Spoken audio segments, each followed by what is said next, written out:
Okay, good afternoon, everyone, and welcome to the TRPA Governing Board meeting. We're going to call the meeting to order. Today is Wednesday, December 14th, 2022, and it is 1:38 p.m.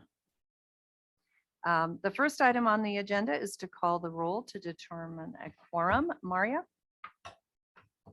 Miss Alding, Here, Mrs. Sagaski, I'm here. Miss Conrad Seda, Here. Miss Dis, Here. Miss Faustinos, Here. Mr. Friedrich, Here. Miss Gustafson, Here. Mr. Hicks, Here. Miss Hill,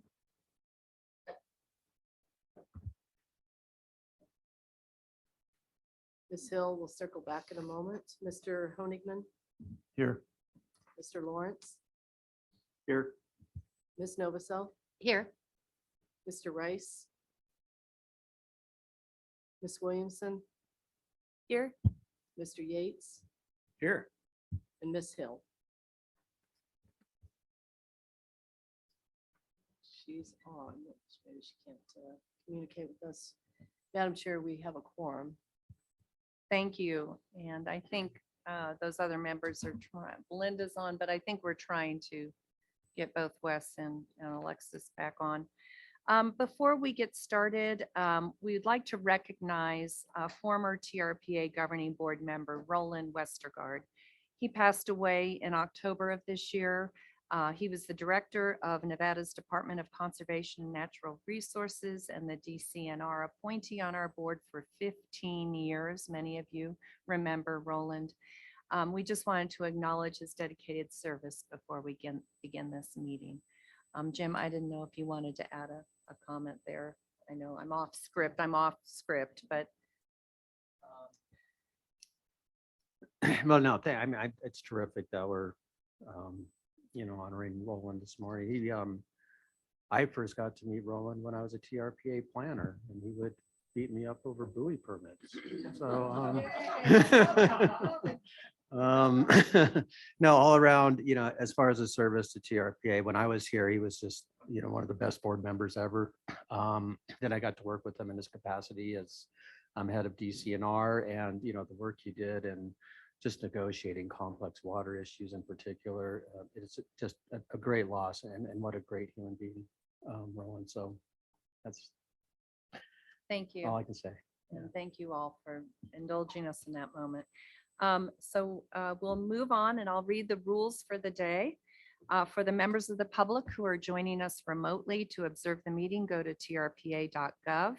Under the calendar heading, click on the Governing Board Hybrid Meeting for December 14th, 2022. There you will find a link to the public webinar hosted on Zoom. To address board members directly with your comments, raise your hand in Zoom by clicking Raise Hand at the bottom of your screen at the appropriate agenda item. With your hand raised, you will be unmuted by TRPA staff and have 3 minutes to address the board. If you have used the dial-in numbers to join us by telephone, you can dial *9 to raise your hand and be unmuted. To remote board members, if you wish to speak, please also raise your hand in Zoom. You will find the hand icon on the bottom of your screen. Remote board members may not use the chat box to make any comments or to have sidebar conversations. Please, everyone, remember to mute your mic unless speaking to cut down on background noise. And finally, I would also like to ask that all remote members turn on their cameras if they are able. And to those of you out there in the audience today, members of the public who have joined us in person, please raise your hand at the appropriate time for public comment, and you will be called on to the front to speak.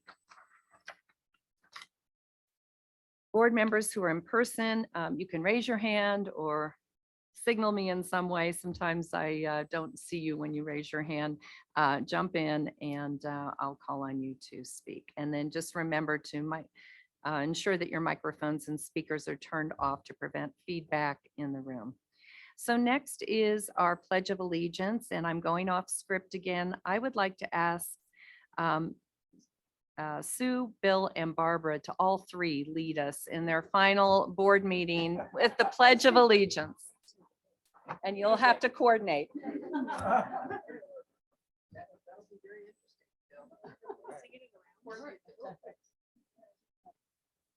She is. She's coming up. Come on.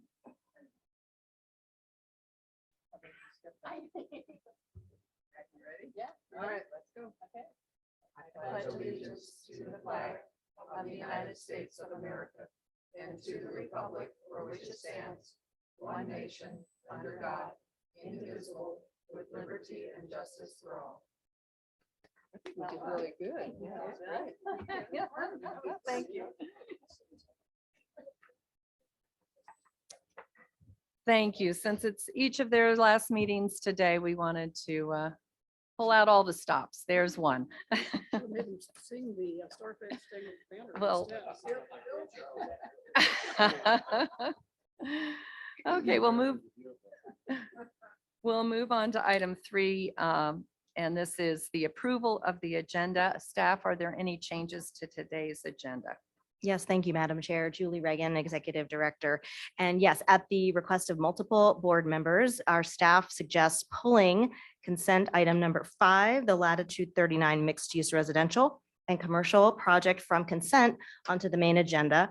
And we would take that item up for consideration and discussion after the rest of the consent item on number 5. So if you want to proceed with the regular consent, we could then slot it in immediately after.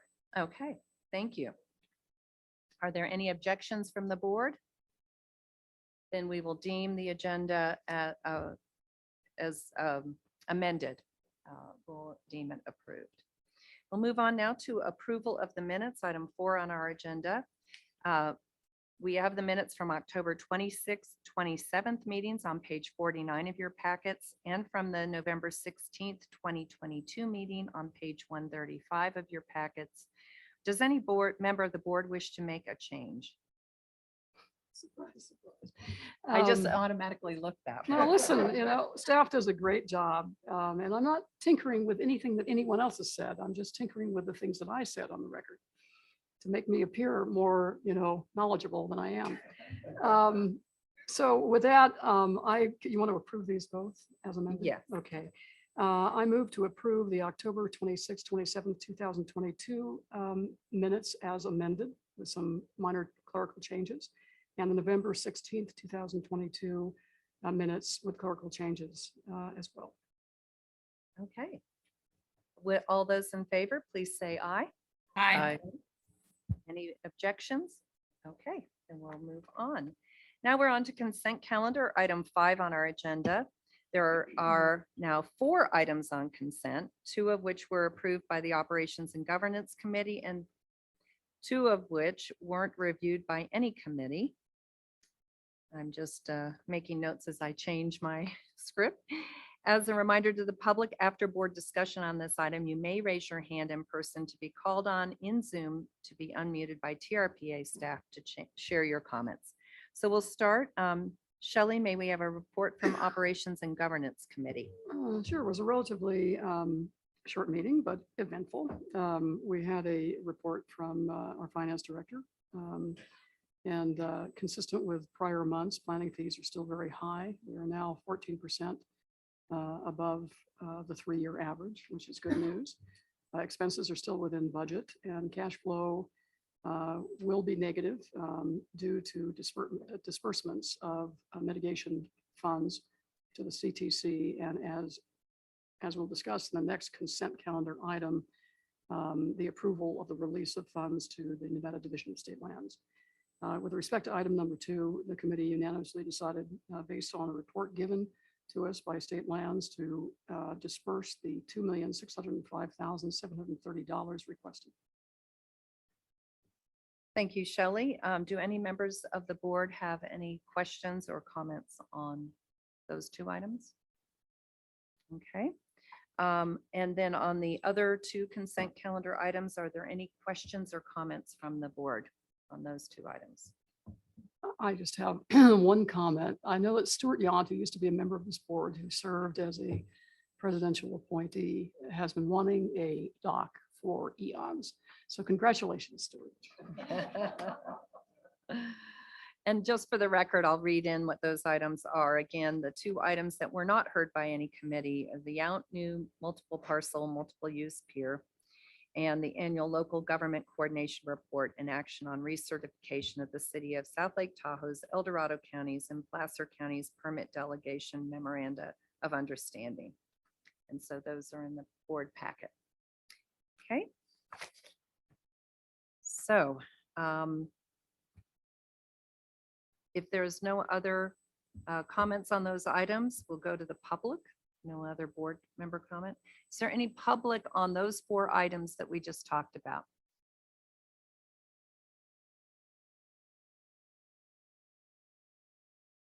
Madam Chair, there are no hands raised in Zoom to comment on this item. Okay, then we'll close the public comment and I entertain a motion to approve those items on the consent calendar. Madam Chair, I'll move approval of items 1 through 4 on the consent calendar. Okay, we have a motion. If there's no other discussion, Maria, will you call the roll? Miss Alding, Yes. Miss Conrad Seda, Yes. Mrs. Sagaski, Yes. Miss Faustinos, Yes. Miss Dis, Yes. Mr. Friedrich, Yes. Miss Hill, Yes. Mr. Honigman, Yes. Mr. Lawrence, Yes. Miss Novacell, Yes. Mr. Rice, Mr. Yates, Yes. Miss Williamson, Yes. Ms. Gustafson. Yes. Madam Chair, the motion passes. Thank you, Maria. And now we'll return to consent calendar item number 5, latitude 39, mixed-use residential and commercial project, 110 Lake Parkway, Douglas County, Nevada, assessors parcel number 1318-27-001-010, TRPA file number ERSP 2022-0119. The staff report on this item can be found on page 331 of your packet. And as a reminder to the public, after the board discussion on this item, you may raise your hand in person to be called on or in Zoom to be unmuted by TRPA staff to share your comments. So Julie, I will turn it over to you. Thank you, Madam Chair. Appreciate that. Julie Reagan for the record. Noteworthy that my first governing board meeting as executive director coincides with 12-12-12 week on Monday was our 10-year anniversary milestone of the regional plan, as was mentioned earlier. And this truly is an inflection point in our history of the agency. And as I will note later, we've made great progress, but we still have many challenges in front of us. And I think this project really illustrates some of them, as you will hear in the presentation. I think it is, as we said earlier at the RPIC meeting, it's time for TRPA to really take a hard look at our land use policies. And that was very important to me in being motivated to pursue this job and looking forward at the next 50 years. How can we adjust our land use policies to incentivize the type of projects that we want to see? We have heard in the last week that there are concerns about this particular project, latitude 39, and there are also supporters of this project, as you will hear. Our staff is prepared to answer questions that you might have on traffic, vehicle miles traveled, and other matters. And I will say we had this item on consent because the project is roughly the same size in units as a project in Incline Village recently approved on consent, and John Hester will get into more detail of that. And the project also advances several regional plan policies promoting infill, redevelopment in a town center, in a walkable, bikeable area.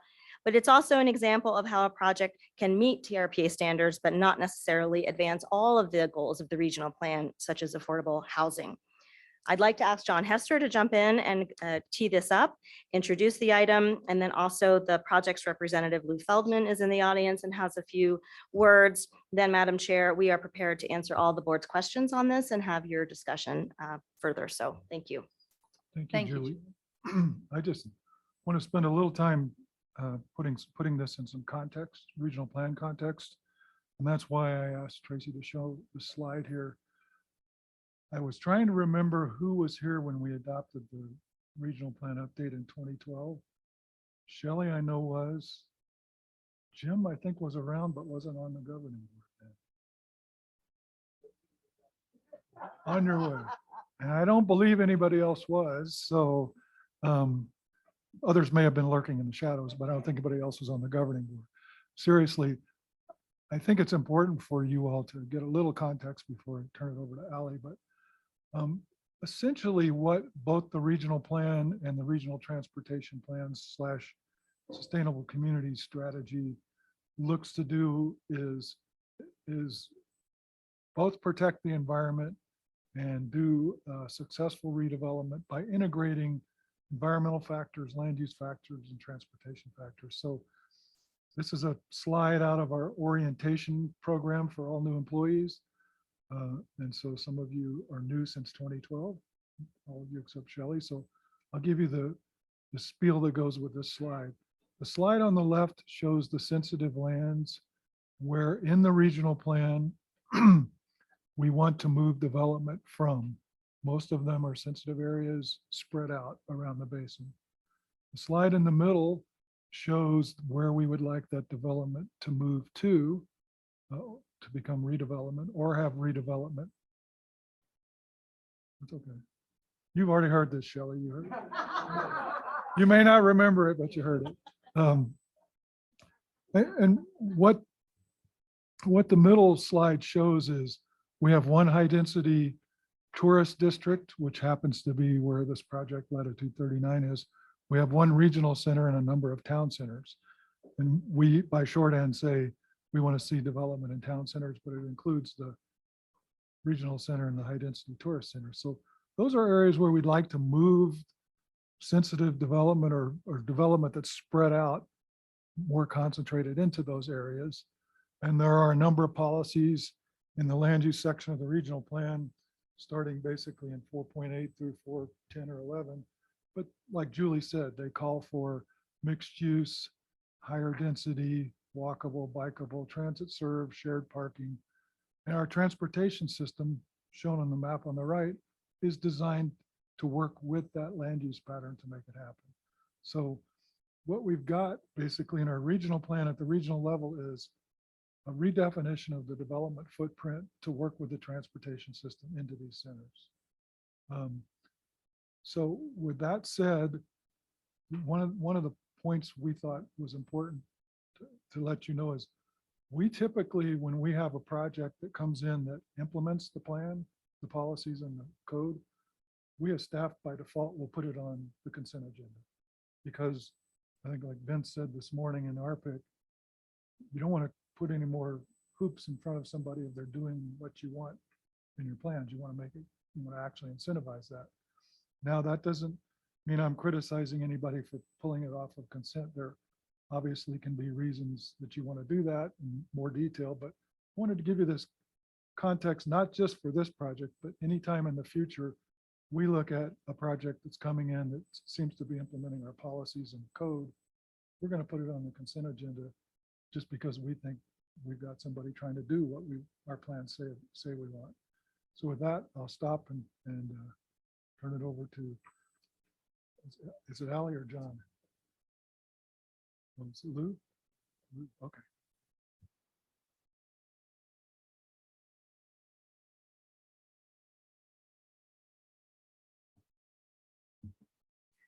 Good afternoon, Madam Chair, Governing Board members, Lou Feldman on behalf of the project applicant. And I want to kind of follow up a little bit on what John Hester just mentioned. 2011 was a pretty contentious time. We had some legislation where Nevada was threatening to withdraw from the compact, and a bi-state consultation committee was formed that I had the privilege to serve on. And we, in 2012, brought forward the regional plan update. And the cornerstone of the regional plan update, or at least a couple of them, were a shift in the direction of the agency, where we recognized the basin was fundamentally built out and that environmental redevelopment was really the focus to be pursued, as opposed to the historic, pardon the expression, but growth control plan on steroids.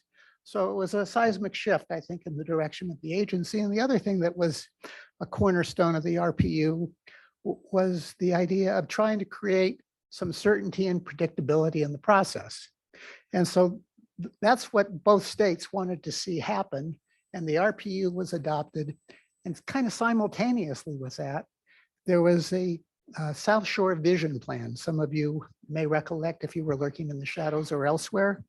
And the South Shore Vision Plan included, amongst others, TRPA, the South Tahoe Alliance of Resorts, Douglas County, the city of South Lake Tahoe, and we tried to imagine what the core should look like, the tourist core, really between Ski Run on the California side and where now Lakeside undergoing demolition on the north side. So that South Shore Vision Plan also contemplated many of the elements that were incorporated in the first area plan adopted pursuant to the RPU. The vision plan identified the high density tourist district, the casino core, and Douglas County was the first county to adopt an area plan. And that area plan included, amongst other things, the design criteria for 95 feet of height at latitude 39. So as with that backdrop in mind, the developer of latitude 39 embraced the rules. And oops, I forgot one other historical component. We also convened TRPA, a stakeholder group, to talk about VMT and shift the idea of the original 1982 threshold of maximum vehicle miles traveled to this impact assessment statement. And I was also fortunate to participate in that and support that. And that became part of the criteria under which we process a project.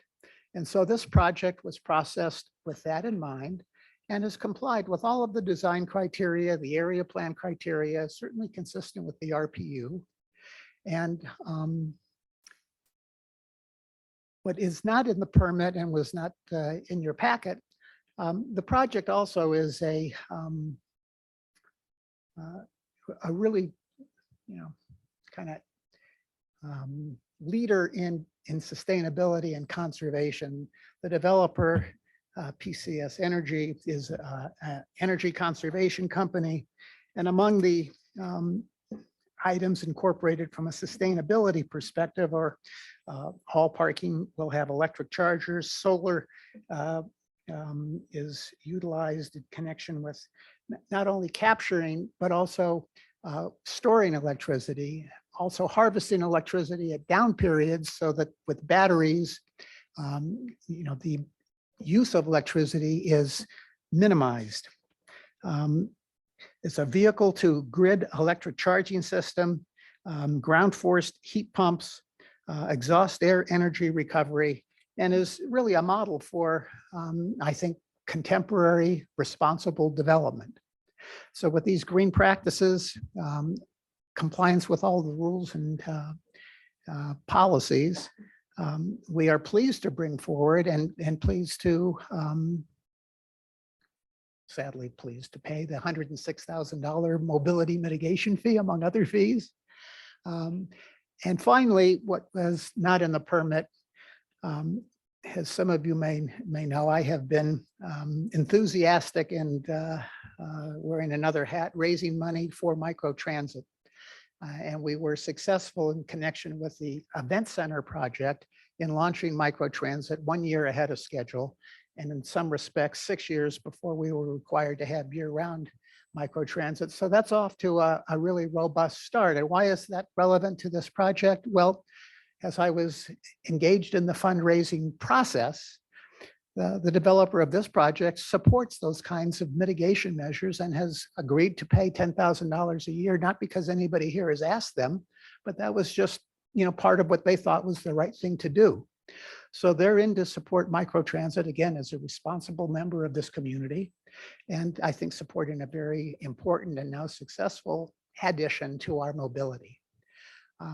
With that, I'd be pleased to answer any questions and want to thank Allie and others on the transportation staff. I do have available, one of our architects is here in the room.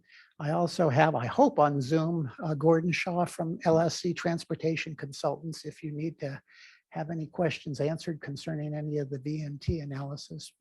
I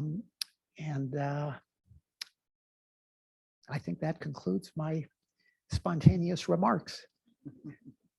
Thank you, Lou.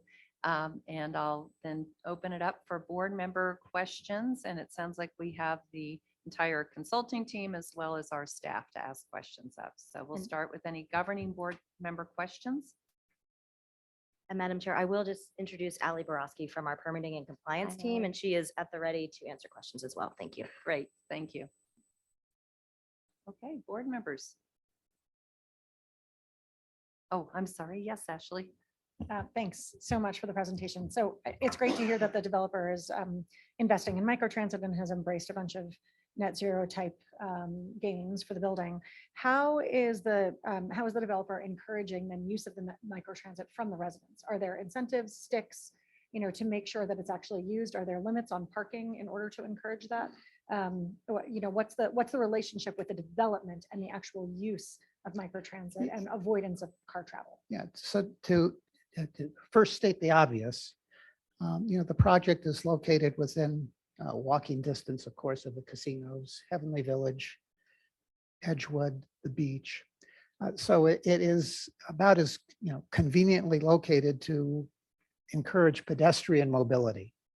I'll be honest with you, I don't expect that there will be high utilization from this bed base for microtransit because it doesn't go to the places where these folks want to go. They can walk there, to be honest with you. So they'll have beach access with this building? Yeah, there's a public easement to the beach at Edgewood, so they can walk to the beach.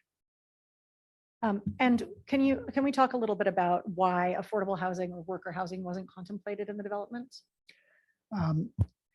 There is no requirement from either Douglas County or TRPA to have inclusive housing, so that is not part of the program. Okay, but there was no requirement for microtransit, additions, as you said, not for 6 years, and there was no requirement for those net zero targets. So Yeah, why not include some worker housing or contemplate it at least, or feed into a fund to do that?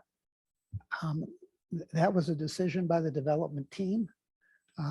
While they are certainly, as we all are, I think, supportive of affordable housing, I have had the experience of working on several affordable housing projects, including the one across Market Street here. And generally speaking, in order to make those financially viable, there needs to be a very substantial public subsidy. Douglas County does not have a housing person to work with to advance that cause. And so it is not part of the program. But I appreciate the question and certainly support the aspirational goal. And I do think hopefully we'll have a discussion on VMT. I'm not sure if I'm the one who should tee that up. Jim, if you want to ask your questions first, we can come back to that. Yeah, I just, the VMT analysis was really what made me most alarmed, right? It seemed like the way it was done, and maybe this is for Ali too, and I did have a chance to talk to John about it. It just skating in just too below the level for broader assessment felt very suspect, I'll just be honest. And so that was really what made me take broader notice and dig further into the VMT assessment. And I did find a number of areas where it seemed like there needed to be more work done. And you'll note that there are a number of public comments to this effect too. So I'm just wondering, based on those public comments and based on the comments that are coming in from board members, what's the plan to consider the VMT assessment? Or reconsider it, I should say. Well, perhaps I should defer that to staff. I would tell you this, that again, having participated in the formulation of the impact assessment, the idea was to create some certainty in how we're going to conduct ourselves. And in fact, the opportunity when we were over the limit to embrace the mitigation measures that were part of the menu were embraced. That brought us below the limit. There's no gamesmanship here. And, the other thing I would say to you, which is something perhaps the transportation folks can embellish beyond my skill set, but the assumption was 100% occupancy of these units in terms of calculating the VMT. We all know that that's never going to happen. So there was a significant overstatement of the actual VMT, but, we're playing conservatively. So I think, to suggest that because we're within 2 is, I respect your being suspect. But again, I think that given the conservative nature of the calculation, it's really, we're probably well under that. And availing ourselves of the menu, we shouldn't be penalized because we're actually invoking mitigation that has been proposed by the code. Well, and maybe staff can talk about just the subtraction of the existing uses from the formula and just how that was completed and when that assessment was done and when the traffic analysis was done. I'll have a seat and listen with. I'm going to start generally, Ashley, and then Bridget can maybe follow in with more specifics. And I think Bill had the same question that we talked about. And that is generally TRPA recognizes existing development. And so that can be grandfathered in or utilized on site. We do it for coverage, you do it for height, generally things like that, density, et cetera. And when you come to a change of use, which is what this situation is, right? There was a bank and now you're changing that bank to another use, mixed use, residential and a restaurant. The applicant or the owner of the existing development can take advantage of that existing impact associated with the operation of the development as part of what they get to claim as credit for their development or redevelopment in this case. But for changes in use and for VMT and for trips, you need to be operating, I believe it's 90 days within the last 5 years. And that's our rule that says, if you can show that, then you can take credit for that amount of use. In this case, it was a bank, but the bank generally closed before the 5-year period, but they kept the drive-through ATM open. So the consultant and TRPA staff negotiated what would be an appropriate rate, decided that the best way to do that is they're using the ITE International Traffic Engineers. It's close. The ITE rate for a drive-through for a bank, a drive-through lane, which is, a reasonable assumption to make. The original traffic report took credit for the entire bank. And so it showed a much higher level of existing use on the property. And so when that original traffic analysis with that assumption went in, it showed a net decrease in VMT because of that credit. But that when that was submitted to staff said, no, the bank hasn't been operating within the last 90 days within the last 5 years. The only thing that has been doing that is the drive-through. And so we arranged a credit for the drive-through. Now, staff can give you a more intimate blow by blow on what the actual numbers are for that, but that's what they were then able to use as credit to reduce or subtract from the amount of VMT generated by the 40 units plus the restaurant, the mixed use project.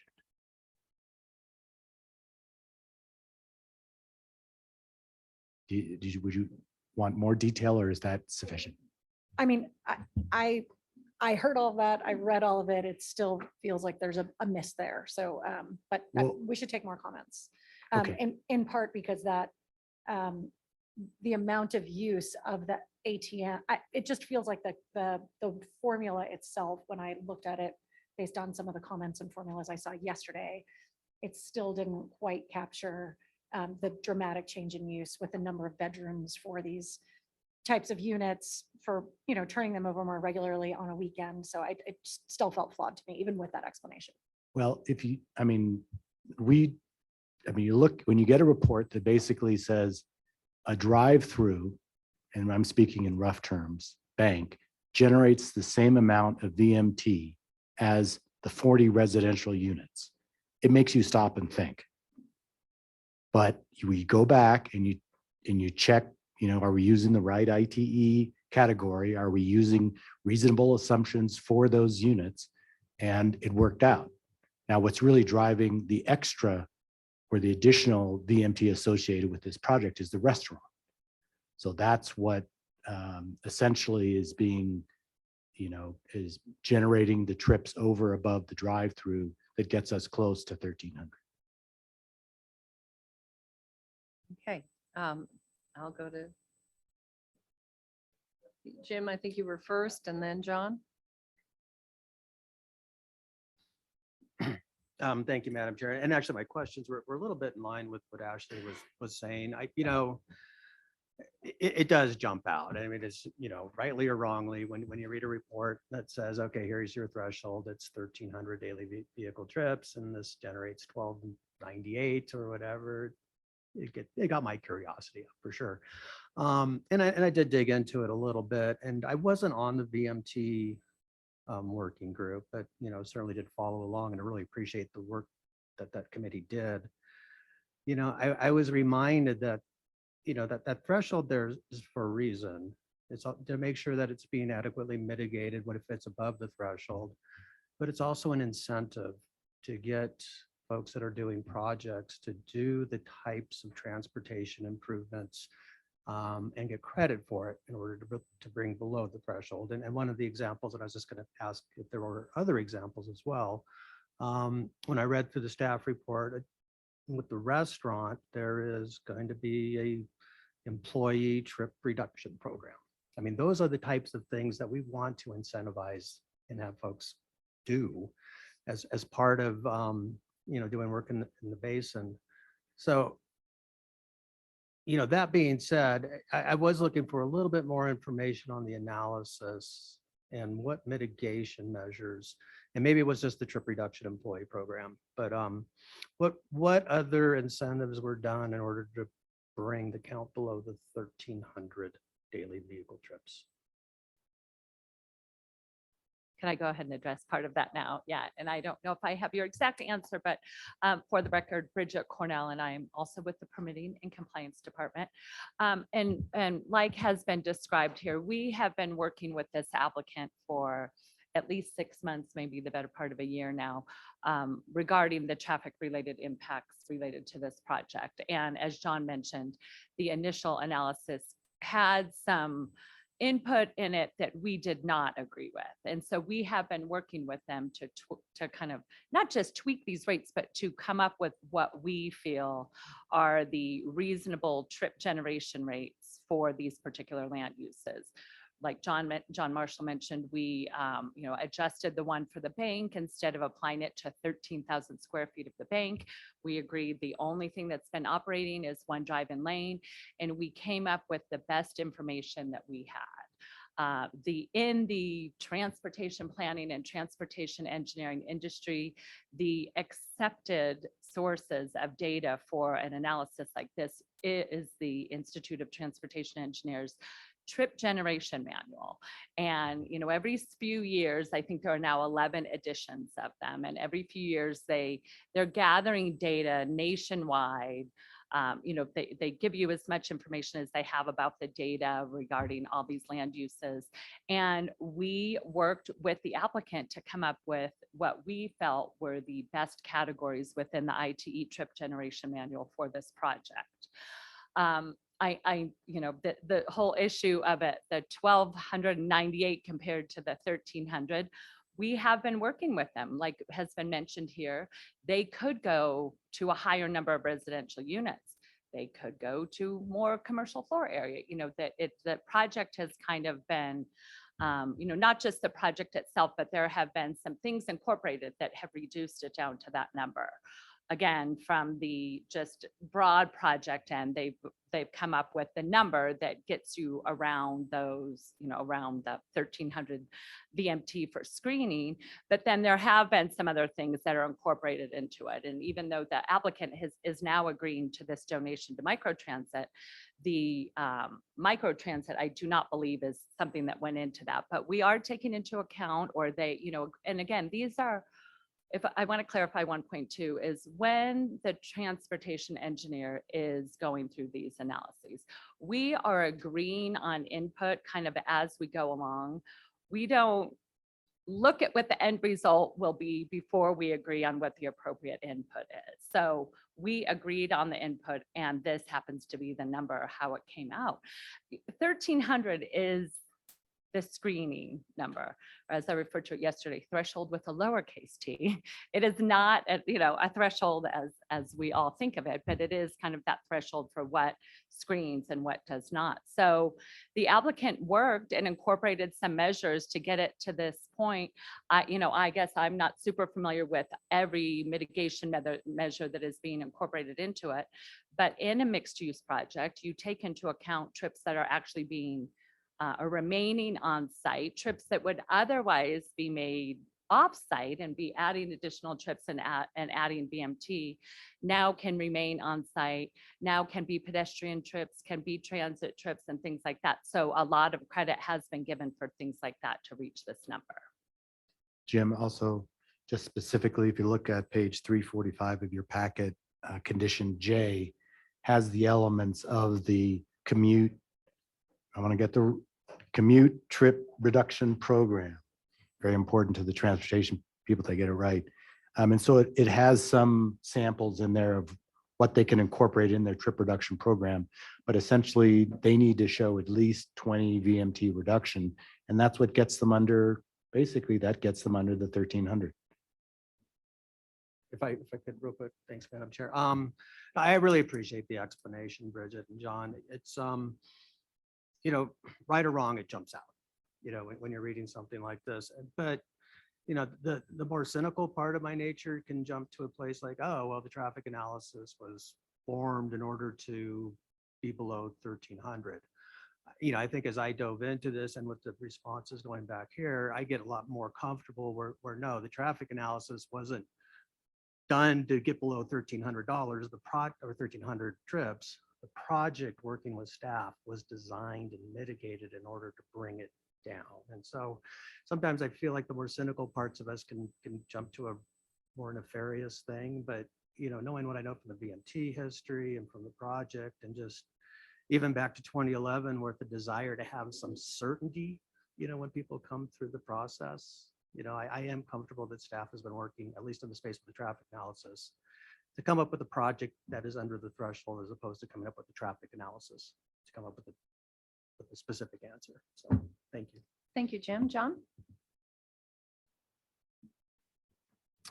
Yeah, thank you. And for the presentation, I share some kind of concerns about the assumptions on the miles associated with ATM machines. It's hard to imagine those being equivalent to residential travel. But another baseline question I have is what the assumption on VMT per employee. I notice, we have restaurant and bar, we have theater, kids zone, lobby, classroom, offices, outdoor spaces. So I'm thinking of landscapers, housekeepers, restaurant workers, maintenance, on and on. So what is the number of employees expected? We just heard that there's not housing provided. So if it follows trends in the basin, we can anticipate they're living out of the basin, commuting from Carson, Minden, Gardnerville, what have you. So what is the number of employees that are assumed, and what is the average?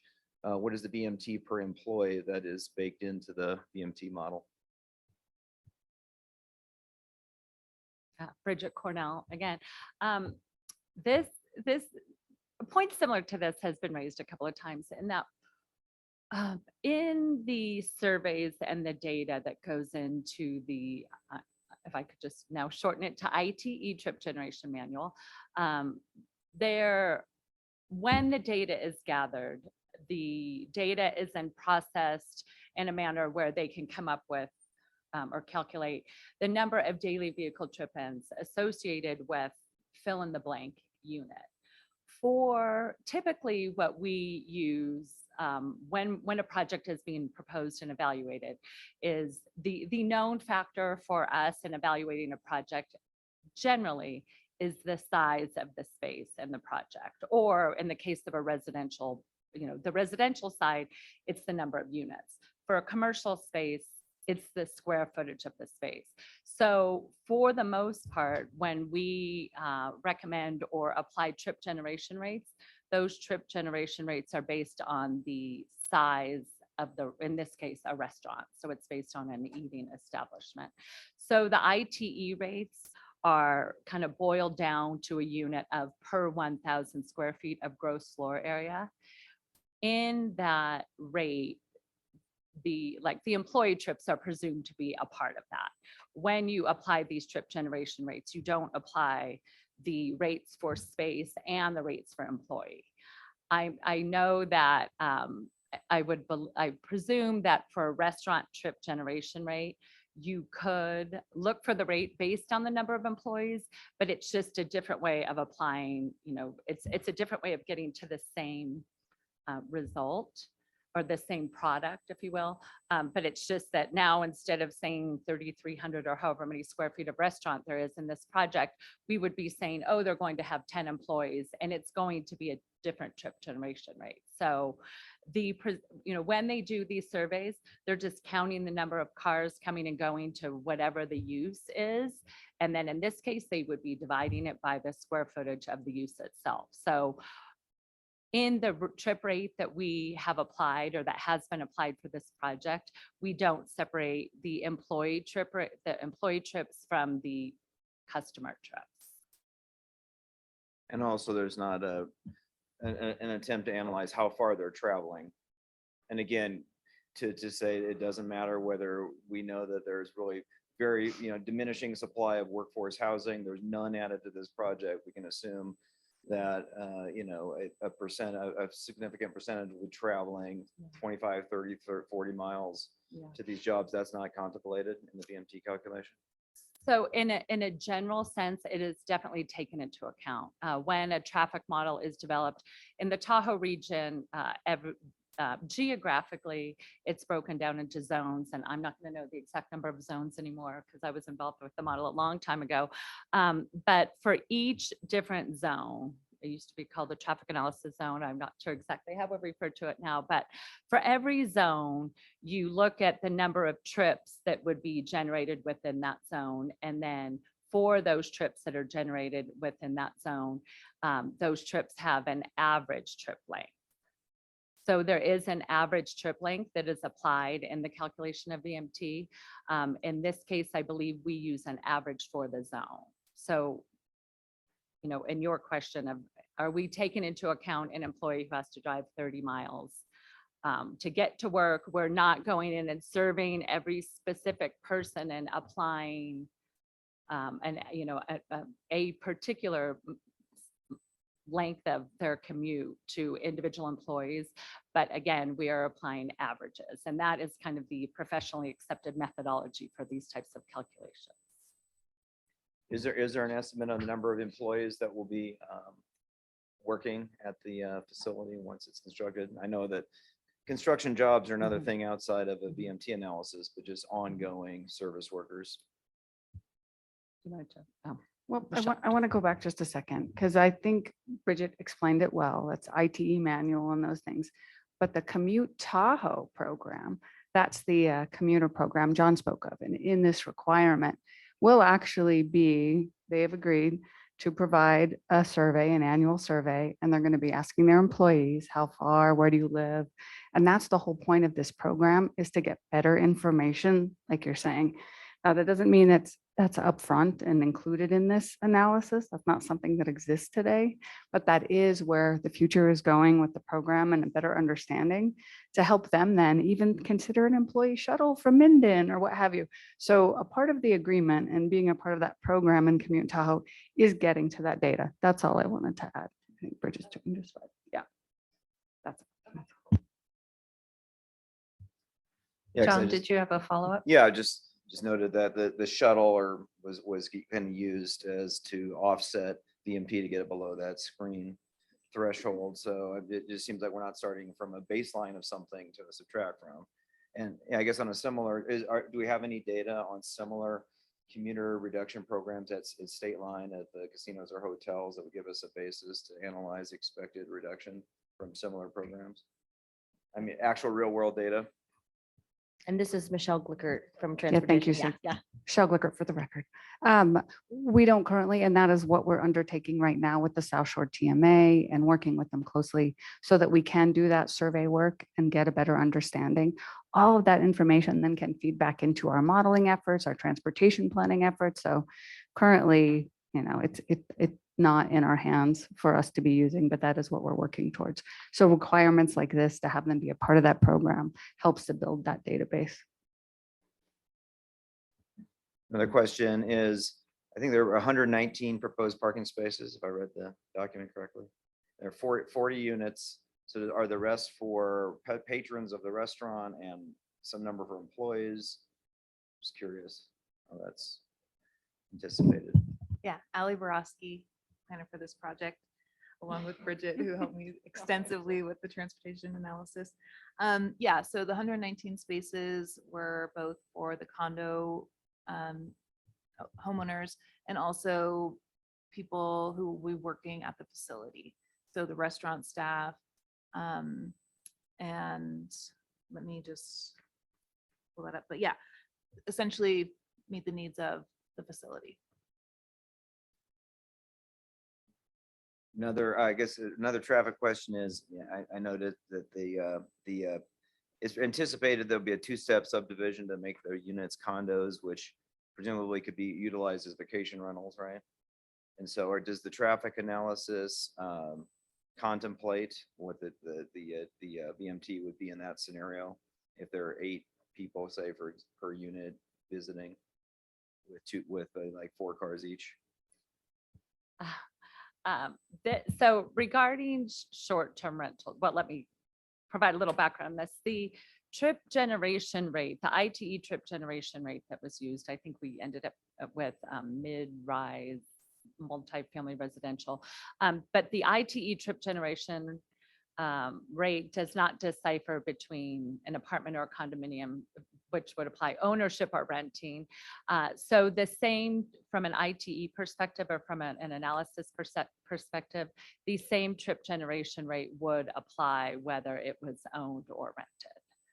So that distinction is not necessarily made in this analysis. And really there's, even in the ITE trip generation manual in general, there is not a separate trip generation rate for a short-term rental. Yeah, that's interesting because it's not hard to imagine a family of 4 or 5 having 1 or 2 cars for the family versus 4 bedrooms, each attracting a couple, each come in their own car, each of which travels the West Shore to go to the beaches and et cetera. So it seems like a bit of a flaw in the system. But, all right. Okay, John. Shelley next, I believe. And anyone else, or Bill?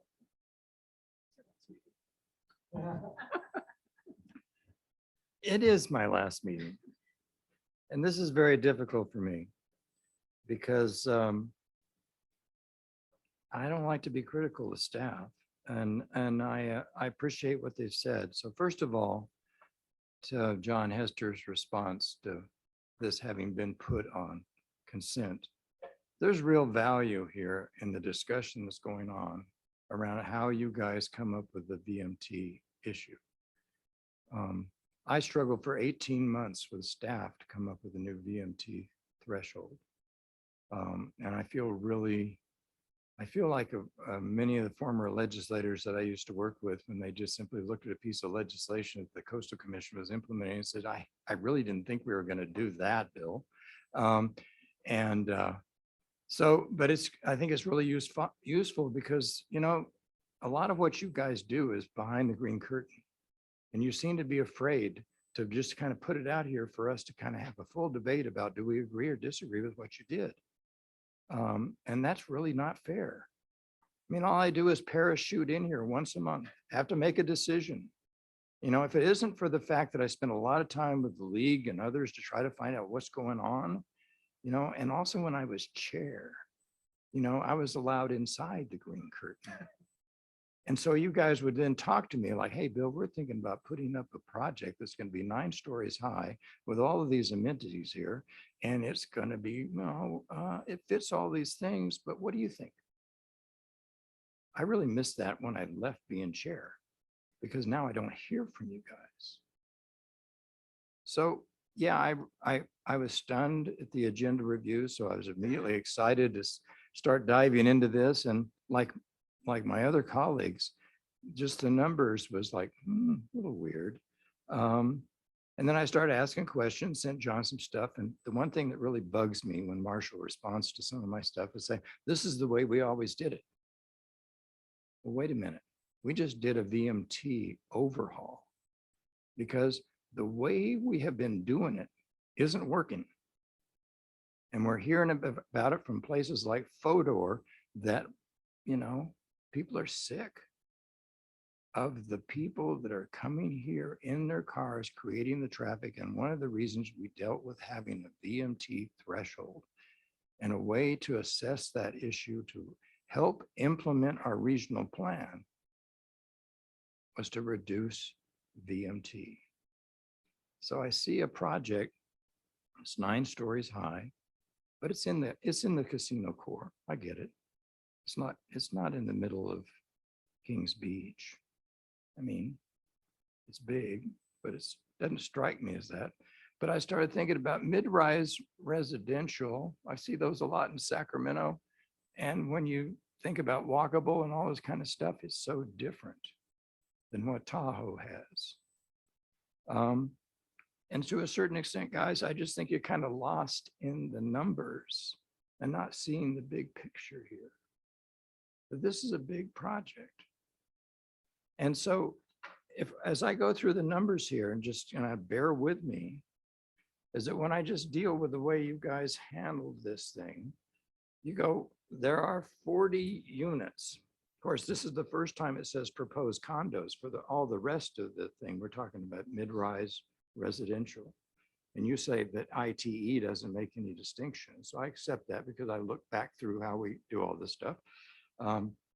And so 40 times 490, 4.9, then times 2.3. But for 490, I have a footnote here that refers me back to the TRPA data for the PIA zone 43, which we worked out through our analysis for what's required. So that's where we come up with the 4.9 for that. But where did you come up with 2.3? For a project that has 4 floors, in which every floor has 6 4-bedroom units and 4 3-bedroom units. Those are fairly large. I'm sorry. So what is the So 2.3 where did that you're referring to? where did the 2.3 per household come from? Because there's not a footnote to direct me where you came up with that number. Whereas 4.9, I get we have some backup for why it either came out of ITE or somewhere else, but where did 2.3 come from? Oh, so you're saying it says 2.3 people per household? No, it's on table 10 of Yeah. their I traffic don't have that analysis. but yeah, but that unit that you're referring to, does it say people per household or what? is it? Persons per household. Persons per household. Right. Michelle, I don't know if you're. Oh. Madam Chair, may I suggest if we could look that Yeah. up, and then if you have other questions, Bill, we can pause and keep going. Well, it does affect the reasoning, because I just wonder why you couldn't say 2.5, or why you couldn't say 3, or why you couldn't say 4 when you consider the number of bedrooms. Okay. And it also is really my own experience, having done this myself, rented a 3-bedroom place in Jackson Hole when I was there, and I filled it up. I filled it up with me. I had an ex-wife there. I had my old roommate. TMI. I had my former partners. We filled those bedrooms up, and we drove a lot different than we were if we were a resident. We were visitors. There's a difference. And we're having a problem with all of the visitors that are coming in here. And they should be making a contribution towards helping us come up with a transportation system to reduce the impact of vehicle miles traveled. So yes, I have a question about that. And then when you multiply all that out, you come up with 450, but what you really come up with is 450.8. And we rounded up all the others, but we didn't round that one. So really, we're not two under. When you start adding things up, we're only one under. Madam Now- Chair, I'm so sorry, Bill. If I may, I have an overarching suggestion because these are really good questions. I don't know that we're going to get an answer to these all today if we're doing math on the fly. Might I suggest we defer this item for a month? I don't know what that does. I think that's what I would love to see, to have someone go back and really go through these numbers so they can come back and give you guys an answer. Because first of all, I didn't have this in my packet. I had to get it. Mhm. And I'm just thinking, this I- might be something we want. Haley, I think you're right on. I just throw that out there. And then I would just ask staff or the applicant. What that does. Yeah, what that does, implications. Also, so that we hear both sides, because we see the implications of not having adequate information here Sure. We can for let- the board today. We can let the applicant address that. He also has mentioned to me that the traffic consultant is on Zoom. So if we would like to have some of these very specific questions answered, he could likely address Okay, those. great. Thank you. Lou, you want to? Bridget said it perfectly. I would hope that we could have the benefit of the traffic consultant's input before we start talking about some departure from concluding this today. Thank you. So let's keep that on track. Let's get all the questions out. Are there other questions? And then Well, we will try to let staff and the engineer answer all the questions at one time. I think is probably the That'd be best good. approach. Okay. All right. And But I was- somebody's I was taking all hoping- kinds I of was notes. hoping that Gordon would be able to fill in some of the things that aren't really real clear on this, but Mhm. I do have problems with the sense that the size of this project with 6 4-bedroom units and 4 3-bedrooms on 4 floors, and you only count it as 2.3 persons per household. Because I just don't know. Everywhere else it comes off with the difference, and I understand why we eliminate existing VMT. John, I do appreciate you sending that to me, made me think about it. I don't like the 5 years. I think that's a little over the top. I wish you should revisit that. But it does make sense that if you're going to do redevelopment and there is an existing project with a certain VMT, and you're going to take that and add to this, that existing VMT you shouldn't pay for it twice. So, but initially I thought, God, this was weird to remove from the project Wells Fargo's VMT. And I appreciate also what staff did as far as when they first came in and tried to get a deal on the whole bank, and you guys said no. What you really have is a drive-in of 1 lane, and I don't know how much that's used really, but that's fine. But as you go through this, I also just question where you came up with the number 20, which we're subtracting from, because I don't know the number of employees that are going to be. I mean, there's nothing in the staff report that suggests how many people are going to work in this restaurant or how many people are going to be necessary for the outfitters and all the other unique amenities here that I have to admit make me think that this is something I saw in Jackson Hole and we see all around here all the time, which is a major vacation home rental project. But anyway, where did the 20 come from? And then how would you enforce it? Because all you'd have to do is just simply change that household number to 3 or even 2.5. And I think you're over 1,300. And if you just, worked with the consultant and everybody else about, yeah, we like your idea of this. I don't know what you guys called it, didn't call whatever you called it, but in this thing, to a target of 20, and here's how you're going to do it. And then you guys sign off of it as a mitigation measure or something that you can enforce rather than being buried in the project. And years from now, are you really going to follow up with a project? You may follow up with mitigation measures, yes. So anyway, I appreciate all that you did, but I think this kind of stuff is essential that we have more of this stuff before this board as to how we do stuff like this, because traffic, you know, visitor impacts is a big deal to people. They're really upset. And people are angry at us as if we're not doing stuff. And what I hated to read in an email was, oh God, here they go again, approving a big project and we're putting it on consent. And that was kind of my reaction. Oh, we should not be putting this on consent. Because we need to have this kind of discussion. And then I like the way that Jim said it. I kind of felt kind of cynical about this whole thing, but I appreciate what all your discussion. And now I have a better idea of how you guys go about it. Even though I was so involved in this threshold, I did not spend a whole lot of time. And maybe I was just asleep at the switch. And maybe one of the reasons I'm leaving is that the project impact assessment guidelines, I don't know, passed by the governing board. I mean, I would have said at the time, was looking at that existing thing, I think I would say 5 years. I'm not so sure that's a great idea, but I understand the principle of waiting 5 years and just having that hang out there. No, I would have had a problem with that. But, you know, it was the hard work of working with you guys and getting it all together that we got a VMT threshold that made sense. And hopefully if implemented and enforced, will reduce VMT and reduce the impact that visitors are having if we get a more improved transportation system.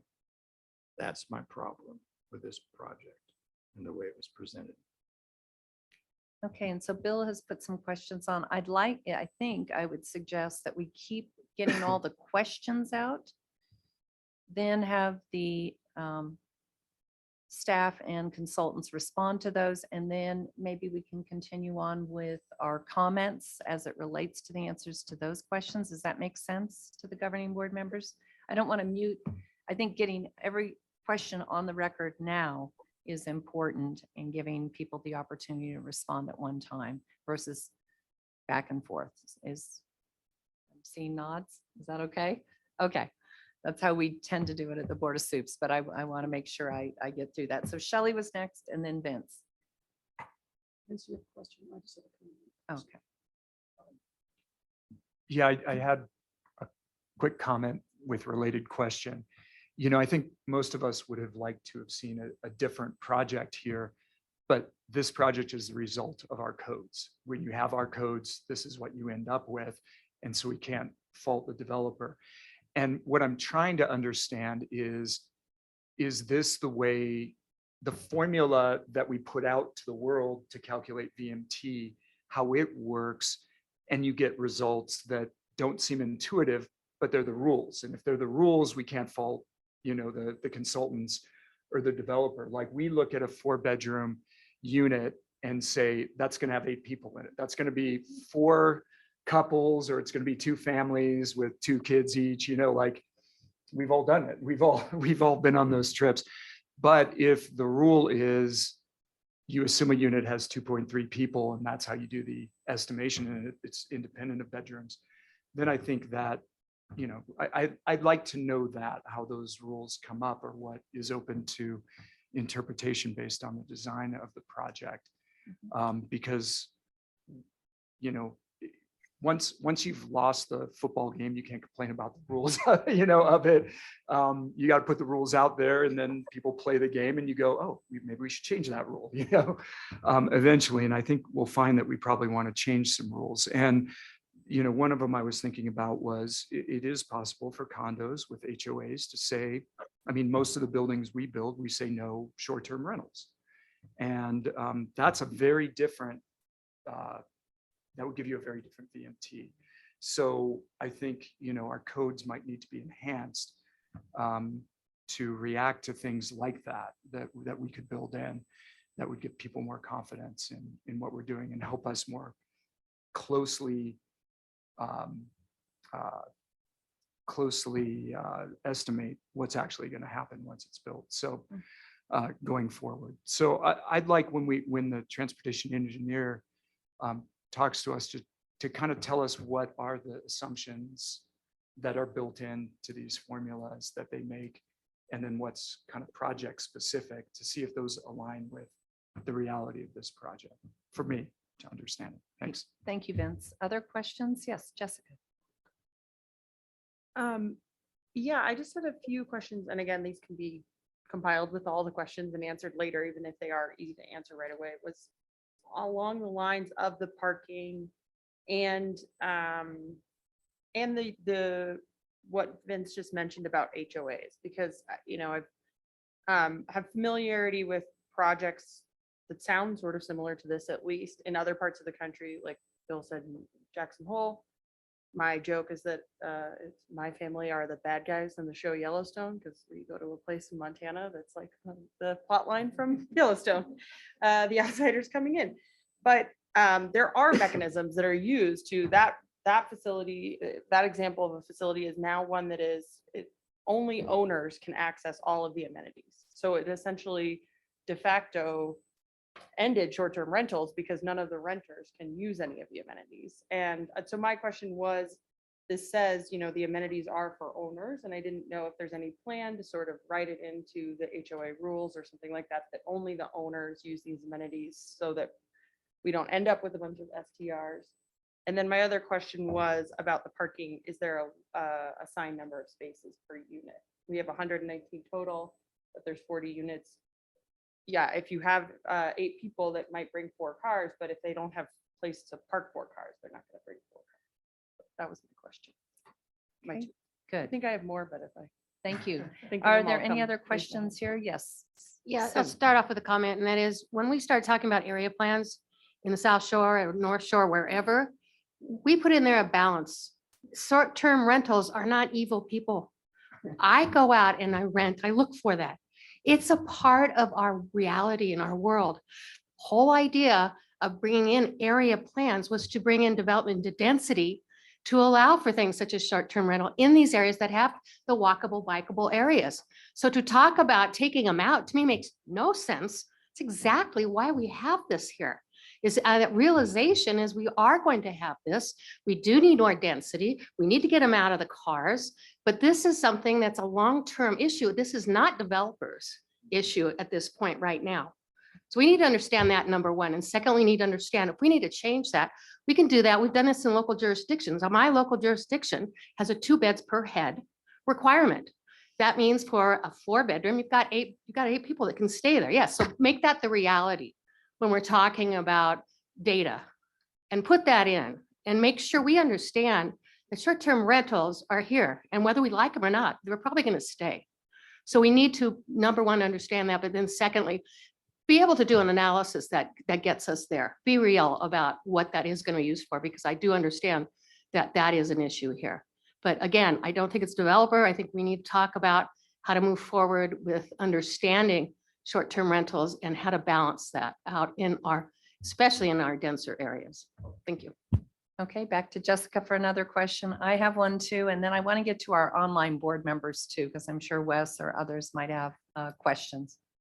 Thank you, Madam Chair. I just wanted to quickly say, I very much agree with you, Sue. I didn't mean to imply I'm anti short-term rental. What I actually think that short-term rentals in densely populated areas are more desirable than having a bunch of people driving to and from a big house all day long, right? Because they are going to make a lot more trips into town. This sounds very, very walkable. It sounds very easy to access all the amenities that the people staying there are going to want to access. I was just trying to draw some questions based on the conversation at large about short-term rentals, but one way or the other, whatever the answer is, I don't have a strong Okay. feeling right now. Okay, and my quick question is, I just want to follow up on the micromass transit contribution. Is that annualized? For how long? Is it one time? Because I appreciate that. And I will just, my comment is micromass transit in the North Shore right now is serving far more employees and workforce than it is visitors. We'd like to see that change. But the reality is our workers are the ones who are using it. Instead of driving to work and taking up a parking spot, they're calling and riding micromass transit to their jobs, to their schools, to shopping, and which is great. We're getting cars off the road, but it's a whole variety. And I think we need to remember that too. Anyway, how many years are you going to give us money? we're going to give you money as long as the project is operable. So it's in perpetuity, assuming the useful life is Okay. perpetual. Good, thank you. That was a quick answer. I'd like to go to our board members online and we can come back if there's more questions here in the room. So first, Wes, did you have any questions? I do have a comment that this dovetails perfectly with the projects that we have going now. One of our problems is VMTs. Well, if you're living right across the street, you don't have to drive anywhere. Plus the fact that we already have microtransit, that was a requirement for the event center. And I think that we're convoluting the situation and by bringing in all of this other stuff. And we set the rules. These people are playing by the rules. And I think that it's wrong for us to change the rules in the middle of the game. And I am for this project. I believe that this project will be a benefit to the entire area. I think that it would be a benefit to the reducing vehicle miles traveled, because before, when it was a drive-through bank, we had a lot of traffic, seeing as how that was just about the only game in town for that brand. So I am absolutely for this project, and I believe that once the numbers get crunched, because it would appear to me that we are moving this down the road. It would appear to me when the numbers get crunched to acceptable ratios, that we're going to find that this is something that is absolutely beneficial. Thank you. Thank you, Wes. Belinda, do you No, have? I any- have no further questions. I really appreciate all the questions that have been asked to date, and would love to hear what some of those responses are, and we'll see what happens after that. Okay, great, Belinda. Alexis, do you have any questions? No, I don't. And I appreciate what Supervisor Rice has stated. And I think, as far as looking at my area plan in Washoe, I'm learning new things all the time about things that we need to update and change. So looking forward to hearing the answers to the questions, and thanks for asking, Madam Chair. Thank you. Are there any other questions here? Then I'd like to turn it over to staff and the consultants to try to address some of those and enlighten us on those issues if they can.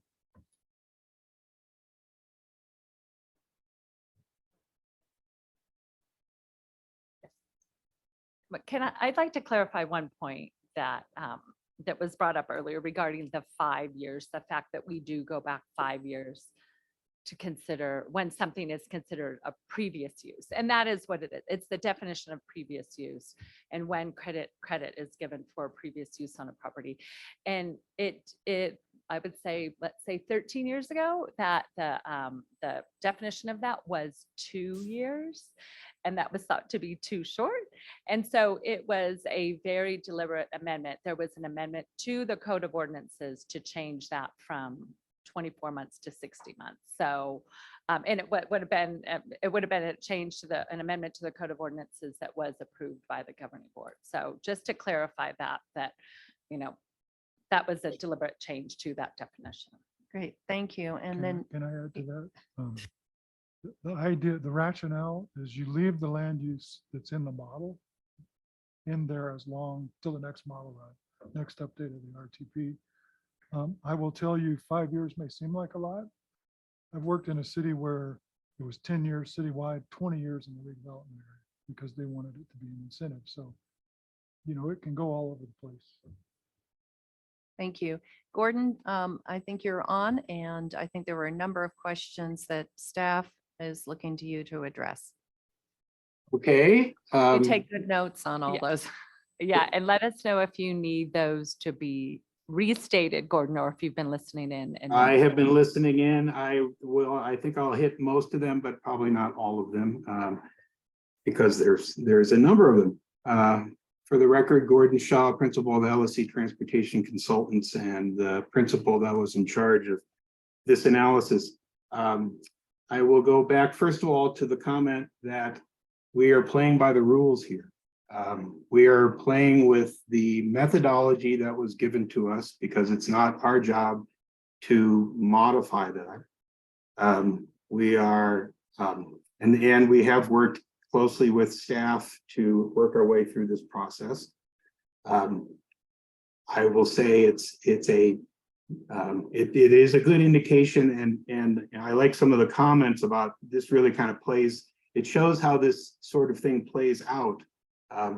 Yes, the fact that we ended up just 1 inch over the goal line is a fact that when we first ran the numbers, we were a foot or two before the goal line, and we went back to the project team and said we need to do more, and that's where the mandatory CTR program, we gave them a list of options and they said that's what we'd like, and let's include that. That is a TRPA number, that 20 number, and so that got us just barely over the goal line.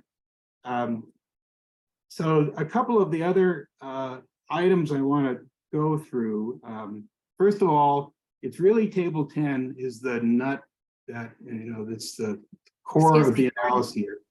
Excuse me, just for a second, Gordon. They're trying to increase the volume in the room, but could you speak up as well? Maybe if you're closer to your microphone, it would make it easier too. Okay, if it sounds like I'm yelling at you, I'm not meaning to. No, that's much better. Yes, okay. So the TRPA, with a lot of effort, went through and developed something called a VMT tool, an online tool. You can get it on the TRPA website, and if you've got nothing to do over some stormy weekend day, it's fun to play around with it and take a look at it. And it is very easy to use. You put in a land use, you drop a pin, it tells you what the answers are. So that is kind of the bottom line of, and for better or for worse, it is what we use on the residential side of things. Yes, we use the term condos there. We should have said multifamily on table 10. And to tell you the truth, because we have this format, so we've got two major land uses here, proposed land uses. We've got a restaurant, we have multifamily housing, and we wanted to have kind of a consistent table format. So to tell you the truth, that 450 number, that comes out of the software. That comes out of the TRPA online tool. And then we've backed our way in, and that software also tells us the zone VMT per capita. And we know the 40 proposed units because we put it in. And the only piece left missing to fill out this table is the 2.3. So that 2.3 number is something that TRPA modelers have identified based upon the model and the land use population data that is built into the regional model as being the persons per household. And I have no data separate from that to say whether it is 8 or it is 1 or 1.5. I will say just, and maybe this is anecdotal, but it is easy to focus on the 8 people in 4-bedroom unit and forget about the unit next door that has 1 or 2 people or doesn't have anyone in it. I'm going to also cycle back to what Lou mentioned early on. And this is where one of those policy things where, boy, it depends on the details, doesn't it? The TRPA VMT standard is not a peak day standard. It is an average annual daily factor over the course of the year. If you look through the data in here, we did look at trip rates to identify that annual to peak day factor that you see for commercial VMT. That is based upon the relative trip generation rates on Saturdays and Sundays, which are higher than a weekday rate. So it's the average weekday that we had looked at before for the trip generation table in table 5. So we did end up increasing it to get to an average annual there, but we end up in this analysis not having any reduction for vacant units in the off seasons. And why do we do that? Because given how much we're discussing every one of these numbers now, if we don't assume 100% occupancy or we assume some percentage of these are second homes versus primary homes, we are adding a whole nother level of complexity. No, I don't believe anyone knows, like the developer, what proportion of these units are going to be 365 occupied versus a few weeks a year occupied. This whole analysis, though, on the residential VMT and on the commercial VMT, there's no seasonality built into this. Just to go off reservation here for just a second, we also did the VMT analysis for the 56-acre regional park. And that was even more complicated because, boy, we had a lot of land uses there. We also there had good data on the campground at the lake and what proportion of the units are how many days on average each one of the units or campsites are used. And so we had a viable number to come up with a factor. So that's a kind of a key factor here in saying that on an average annual daily basis, that 450 may be on the high side, even if the zone persons per household on a peak day, when we all jam in on holidays, maybe that may be a higher number, which means that the 450 is on a low side. But to get to an average annual number would mean consensus around the question of what proportion of these are second home units and how many days per year each one of these second units are used.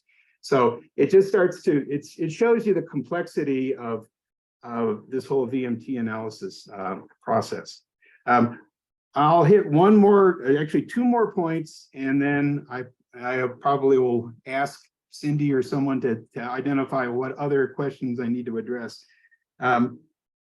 It is amazing how many trips a ATM generates. That the 390 or the 73 trips that we have down there in table 10, that is based upon ITE rates for a drive-through bank lane. But we also have the peak hour counts that were conducted at the one driveway that was serving only this at the time. And it generated in the PM peak hour, we had 22 trips just in 1 hour. So we would often identify that as to say, that means that there should be something like 150 or 200 trips over the course of a day. In retrospect, I wish we had put some cameras up and had 24 hours worth of counts on that driveway. And then we would have a real number rather than spending more time arguing about it than looking at the data.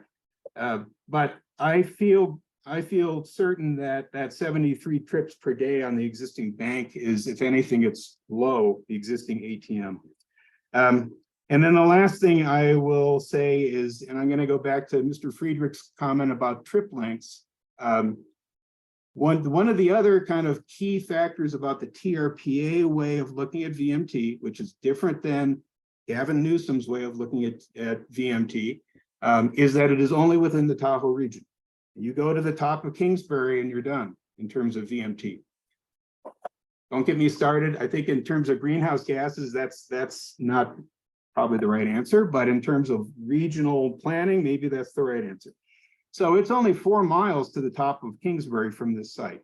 And so the fact that according to the TRPA methodology, whether that person lives on just the far side of Daggett Pass up there or lives in Mound House, it doesn't make any difference to the result of this analysis. So yes, this really is playing out as showing the pros and cons of the various factors that go into a VMT analysis. But yes, we've basically followed, I'll take the word basically out. We have followed the TRPA methodology as much as we can and with staff input to get to these numbers. Thanks, Gordon. Were there items that were missed in that discussion that board members want clarification on? I have one. Gordon, some time ago, we had quite a long discussion about, because I think I recall this answer, full-time residents versus visitors in VMT or in trips.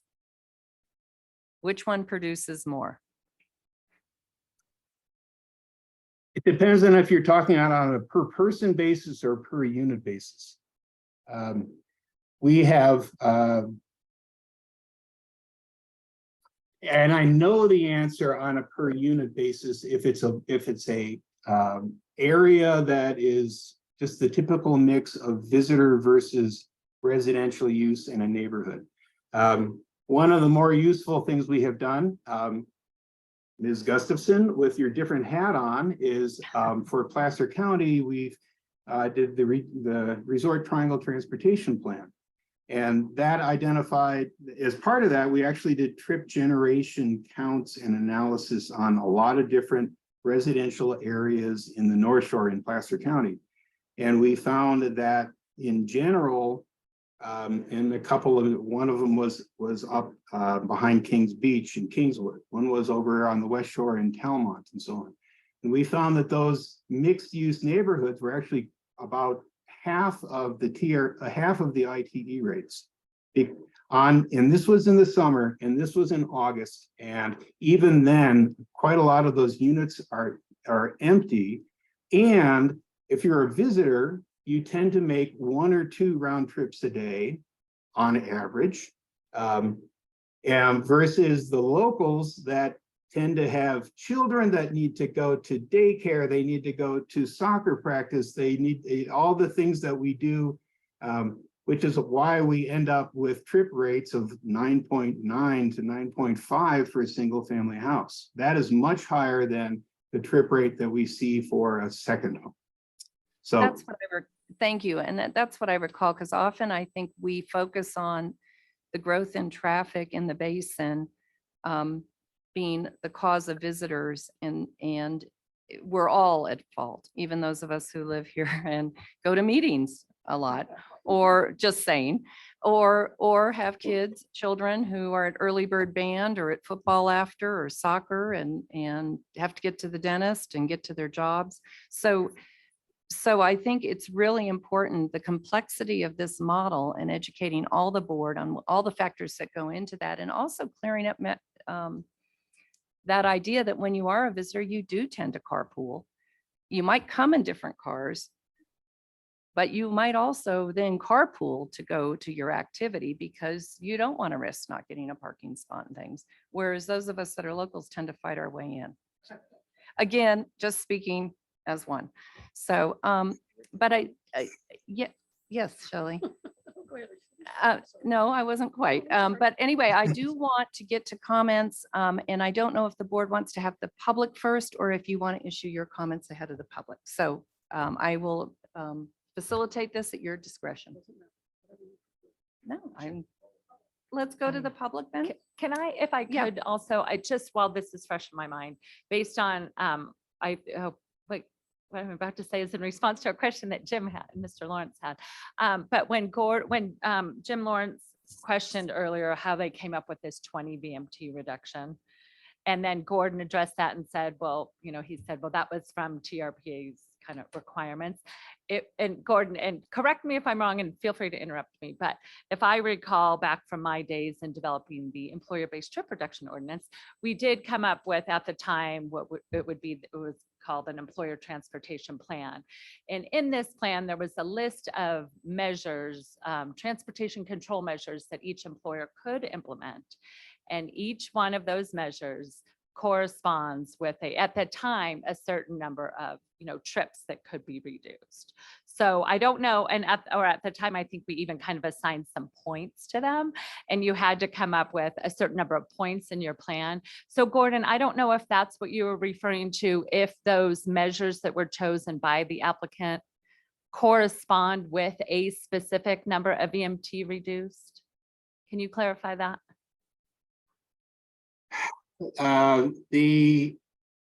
The number comes from the Fair and Peers analysis of trip reduction options that was done as part of the VMT analysis. And it says that the largest proportion you can take on employee trips is a 21% reduction. We think that 10% of the VMT associated with the restaurant is generated by the employees, and 75% of 21% of 10% does get us to about 2% reduction. So, and So it actually is not what I was explaining. So, but thank you for being more thorough on that explanation, because that to me does explain it better. Thanks. yes, my staff is handing me papers as we speak. Yes. Great. Then if there's no other immediate questions, let's go to the public, open this up for public comment. Go ahead, Ellie, and come on up. And to those of you online, please raise your hand in Zoom and we'll call on you when we get to it. Go ahead, Ellie. Thank you. Ellie Waller, my comments are all over the place. I had canned ones, but not now. I agree with Vice Chair Williamson. I think this needs to come back. I don't know if it's a month. I don't know how long, but it needs to come back. There are lots of questions that probably aren't in anybody's head yet until they get into the devils and the details, me included. My comments are canned. I'm got scribbles now. I'm glad this did come off the consent calendar. 13.7.3 activities requiring TRPA approval. Number one, all development within the high density tourist district. I beg to differ that the Incline Village one is the same. It's not high density tourist district. The Douglas County South Shore Area Plan was the first in September 25th, 2013, my new home. They're outdated cumulative impacts. This is old, stale data. The area plans all should have to come back and be updated with all the new projects. We're talking vacation home rentals. I don't know where to begin. I think this board should have a workshop with all the board members and the public, so statistics can be brought forward from each of the local jurisdictions. Don't want to go waste my time on all of that. That's a whole nother public comment. The Douglas County South Shore Plan was completed first, and that's what applies to this. Latitude 39 objectives. The project is a mixed-use development responsive to the South Shore Directive to concentrate development in this district. This did not go before the public yet. It comes here first, then it goes to the Douglas County board. The processes are different at each local jurisdiction. You will get more information. On January 18th, the presentation was made to the property owners within this district and Lake Tahoe Resort Hotel at Heavenly Mountain. Again, the public wasn't addressed. Notification went out to 300 feet. Who's within 300 feet of this? The VMT statistic. It's somewhat smoke and mirrors to me right now. I've waded through some of this. The statistic is only as good as what goes into the model. Sounds like the model is confusing enough that it needs to be reevaluated. Probably another workshop for the public and the governing board.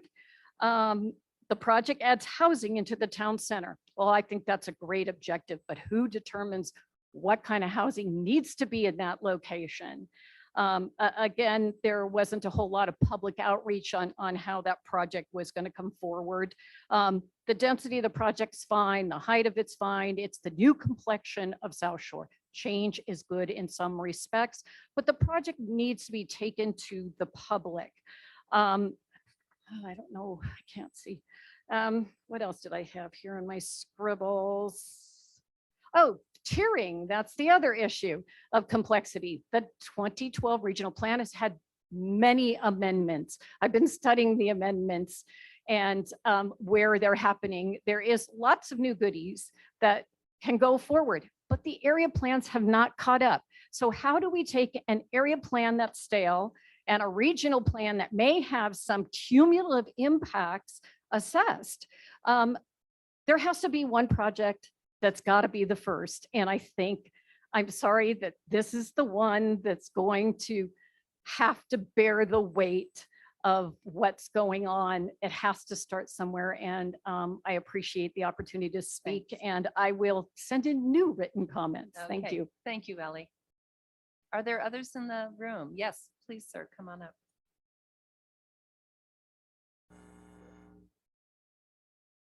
Wait, we need to get your microphone on. There you go. My name is Brett Tibbetts. I'm a 12-year resident of Cave Rock. I'm very much opposed to this project. I think the Tahoe infrastructure, we're completely overburdening what's here. I don't know how anybody can look at the event facility, this project, the Tahoe Beach Club, and not say we are ruining this lake. They're way over. You take a parking lot that was a parking lot and build a 6,000 seat arena. You take this, which was an old bank, and Wells Fargo nicely got rid of a branch and went to Safeway and stayed there. And the beach club, oh my God, what a mess. I'm sorry, but it's just ridiculously overdeveloped. That was my first reason. Second reason, and I hate to complain because I'm very much encouraged by the comments here, but most of the people I know in Tahoe think the TRPA is just part of the Chamber of Commerce, and that the Chamber of Commerce and the hotels control the whole place. As I understand it, there was a meeting in January of 22 with the hotels and Heavenly and the Chamber of Commerce, and they all approved this project. It was never brought to the community. There's not even a sign up there saying proposed development. There's nothing. Most people don't even know that this project is going to go, I mean, is here. And that's very troubling. It may not be fair because, as I say, I love the comments that I'm hearing today from you people. I mean, it's very encouraging. The third reason why I oppose it is the transportation. You guys are in favor of the NDOT plan. I think you're behind the NDOT plan to convert a high percentage of the 50 from 4 lanes to 2 lanes. And yet we have these huge projects. There's no way these projects aren't contributing to trips on the 50. They have to. And then, you know, a year ago, we had the 50, the 80, the 395 shut down, and we all know what happened. No one could get out of here. In the fires, in the evacuation plans, it's a mess. This is the NDOT plan is very similar to what Placerville and Caltrans did before their fire. And we know what happened there. People died. They converted the 4-lane plan road into Placerville into a 2-lane road. And it was a mess when the fire occurred. The fourth reason I oppose it is I was appalled as a lawyer when I saw this on the consent agenda. I'm so glad you pulled it right off. But it seems like the general public is in a far worse position than developers. I'm sorry. There was Just wrap up, that's all. I'm trying to signal. $106,000. Is that what he paid? What they paid? That's all they paid for this project? I know people that have trimmed a few trees and the TRPA shows up and wants $150,000 from them. I can't believe that they only charged these guys $106,000. Thank you very much. Thank you. Are there others here in the room? Good afternoon. Afternoon for sure. Yeah. Gavin Figer on behalf of the League of Save Lake Tahoe, Chair and Vice Chair, staff.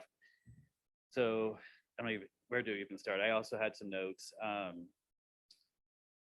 know, this is the first year of the BMT threshold, right? We're still within the first year of implementation. We need to make sure we do this correctly, that we set the correct precedents, because this is going to stick with us going forward, right? I mean, to Vince's point, you can eventually change the rules, but we're not going to change them anytime soon. The league, we were there for the RPU. We were there for BMT. I spent most of my time in 2021 on the BMT threshold update. The threshold update wasn't meant to create a system that could be manipulated by shaving off BMT here and there, coming in under the screening. It was supposed to result in meaningful reductions in traffic and the associated impacts. And I think there's a chance for that to happen. We have seen that happen with a few projects. I don't think it's happening with this project. It is starting to happen with this project, and we're happy about that. The permit conditions, they require the employee shuttle, they require the resident shuttle, the commute reduction program. Those are all great things. We would just like to see the process improve. So end result is actually looking pretty good for us right here, despite some of the housing stuff, separate issue.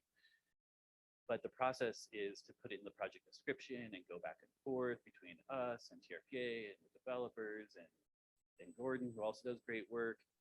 And it's endless. We did this with the event center for months, went back and forth on these numbers. Finally came out on something we agreed in, came up with mitigation. It was super messy. And that was one of the main impetus for the BMT threshold update, right? So here we are. We'd really like to see the process established to set the precedent for the BMT threshold update going forward. The process, as was envisioned by the league, and I think by the other members of the BMT initiative update stakeholder working group, was to measure BMT. If you're over 1300, we spend a lot of time talking about that little T threshold number. If you're over it, you mitigate, and then you pay the fee. Now we're talking project descriptions, permit conditions. It's just too messy. It's not clear what's going on. So we want to see BMT measured. We want to see in a consistent, clear, and consistent and clear manner that's understandable to the public and included with staff reports. And then we want to see mitigation, actually called mitigation. It's called mitigation in the PIA tool. Everybody here is calling it mitigation, Lou, Gordon, everybody's calling it mitigation. That's what it is. That's what the idea was behind the BMT threshold. The big problem, I think we can get there. That's a minor change. The big problem is the PIA tool. So we're all relying on it. It's not complete. It's not been completed yet. So, as we get this project forward, I think we can get the process straightened out, measure, mitigate, pay, and then going forward, this PIA tool needs to be a real focus. You have the staff expertise, and it just needs some funding and probably some outside consultants. We've already spent as much money as it's going to cost to update it on this meeting probably today. So, thank you. Thank you, Gavin. Any others in the room? And just by show of hands, anyone else after this gentleman? Okay, great. Hi, my name's Jeff Green. I live over in Cave Rock. I've been a resident here for about 12, 13 years. I know you're going to hear very few comments here from the actual residents. I would assume that the majority of you and all the developers and vendors don't even live here. Is that correct? Well, how many of you live here out of all the ones that are making these decisions for it? So that's like, what, 20% of the members here actually live here. 30? Okay, well, that's pretty low. So how many people do we need to make this a ballot initiative to where the public could vote on this? Can that be done? Because some of the things you're doing as the board they're good things. I mean, I've seen some good things in the community around me. And some of the ideas about the traffic, those are good things, but they're not what the general public and the community wants. We don't want increased development. We don't want more traffic on Highway 50. We don't even want a bike lane. I mean, there's just nothing there that is community generated. I mean, I understand that they're meeting all the guidelines of what's legal, what's proper, and what, the building codes are. That's just fine. But that's not what the people who live here want. We don't want more tourists. We have 60 million tourists visit the lake area every year.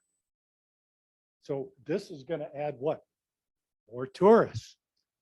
I mean, you can't hardly even get on the chairlift at Heavenly because there's so many tourists. You just can't move. You can't go to the post office. You can't go to Safeway. You can't go anywhere.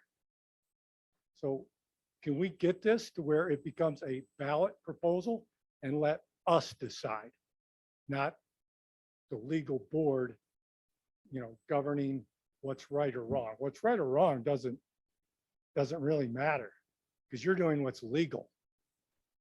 We're worried about where we live, and the majority of you, like a comment, well, I get to go up to Tahoe today to work. But you're not really that concerned with what goes on in our community if you don't live here. Does that make sense to anyone? I guess not. But anyway, I understand that there's 7 representatives from each state. And the majority of that, they're all appointed, from what I understand. So you're not really that in tune to what we are as community and the people that live here. You know, you're maybe doing your job very well. Obviously, you've done great work on, you know, the traffic flow, the type of housing, but this is just another big major development for us residents. This does nothing for us as a community. Sorry. That's all I have to say. Hopefully you guys can consider the people that live here instead of what's legal by the developer. Thank you.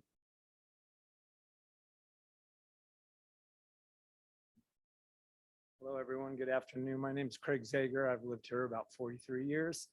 Unlike the last gentleman, I do respect the process that happens in redevelopment. If you were here in the 70s or 80s, the commercial infrastructure in Lake Tahoe was crumbling then. It was crumbling in the Great Recession. The last 10 years have been amazing what's happened here, including the event center. I think it's going to be a great addition. But the reality is that everything needs to be redeveloped at some point. This is a very unique project. It's a very exciting project.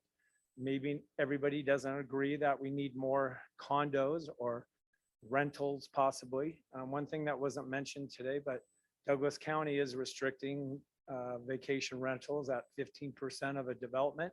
I'm assuming that would be the case with this development.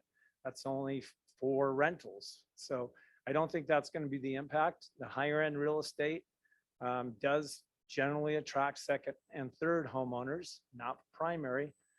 If you look at the Beach Club, that's been an amazing result of a 161 unit absolute shithole mobile home park that was devastating for the lake. Sorry for my vulgar comments, but he obviously doesn't know this. What they're doing now, there is a high density component going there. They had to reduce the total units that were there at one point for the benefit of us all, for the benefit of the lake. And I see this project as a very exciting new look of Lake Tahoe, including the event center. I'm not going to waste your time, but I just wanted to give you some feedback of someone that has lived here for a long time, does respect the process of redevelopment. And this is a corner that doesn't demand affordable housing. As much as we need it, it's not the location for it. It's a perfect location for what they want to do. Thank you very much. Thank you. Any other comments here in the room? Okay, then we're going to go to Zoom, and I'd ask any of you to raise your hand on Zoom, or you can hit *9 to unmute your phone, and we'll take your comments. Madam Chair, the first hand raised is Toby Tyler. Toby, if you unmute, you can address the board. Hi, my name is Toby Tyler, and I'm with the Tahoe area group of the Sierra Club. I've provided a letter to the governing board members, which I incorporated here by reference. Toby? Yes? Toby? Yes. Can you hold just a moment? The volume is very low, so we want to make sure we hear your comments. Okay. Yes, much better. Okay, thank you. All right. Name is Toby Tyler with the Tahoe area group of the Sierra Club. I provided a letter to the governing board members, which I incorporate here by reference. We oppose the Latitude 39 project moving forward without much more thorough public review and environmental analysis. We also suggest that this project go back to the drawing board and include a substantial workforce housing component. All we hear about is the need for affordable housing up in the basin, yet this project, a 7-story, 40 massive luxury condominium unit development with commercial space, is being fast-tracked without any prior public review process. We do appreciate this item being moved off the consent calendar, but would encourage this project not be approved today.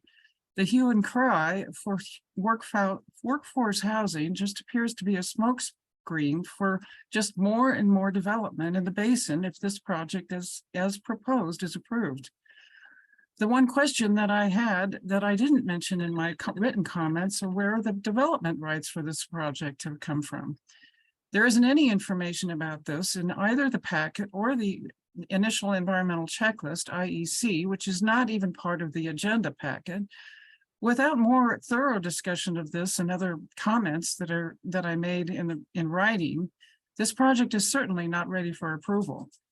This is in fact an example of the egregious lack of public involvement in important decision-making processes involving critical environmental issues that your board has approved and has led to public resentment, distrust, and outrage, quite frankly. We agree with and support Bill Yates's comments.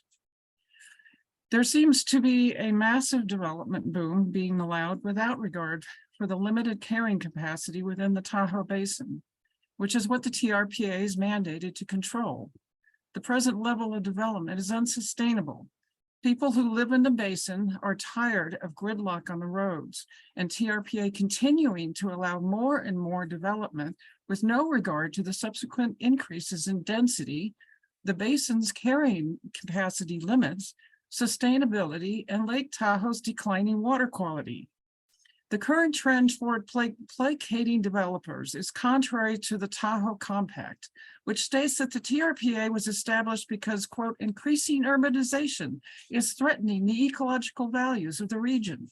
We contend that current trends toward ever more urbanization and crowding in the basin is contrary to the purpose of the TRPA.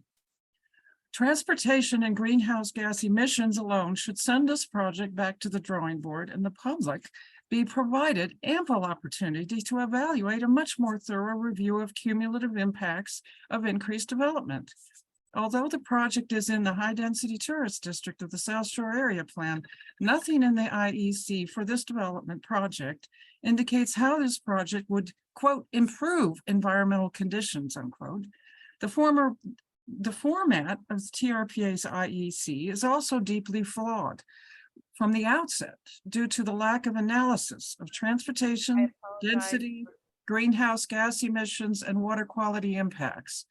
Circling back to the deterioration of the public review process, we believe this is partly. Can you hear me? Yes. Your time has run out of 20 Uh, seconds. Well, others have gone over. I would appreciate being able to finish. How much longer do you need? Just a minute. Not a minute, sir. We can't. Okay. You've had more time than anyone else so far. So I apologize, but I do need to ask you to wrap it up. You can say one last statement.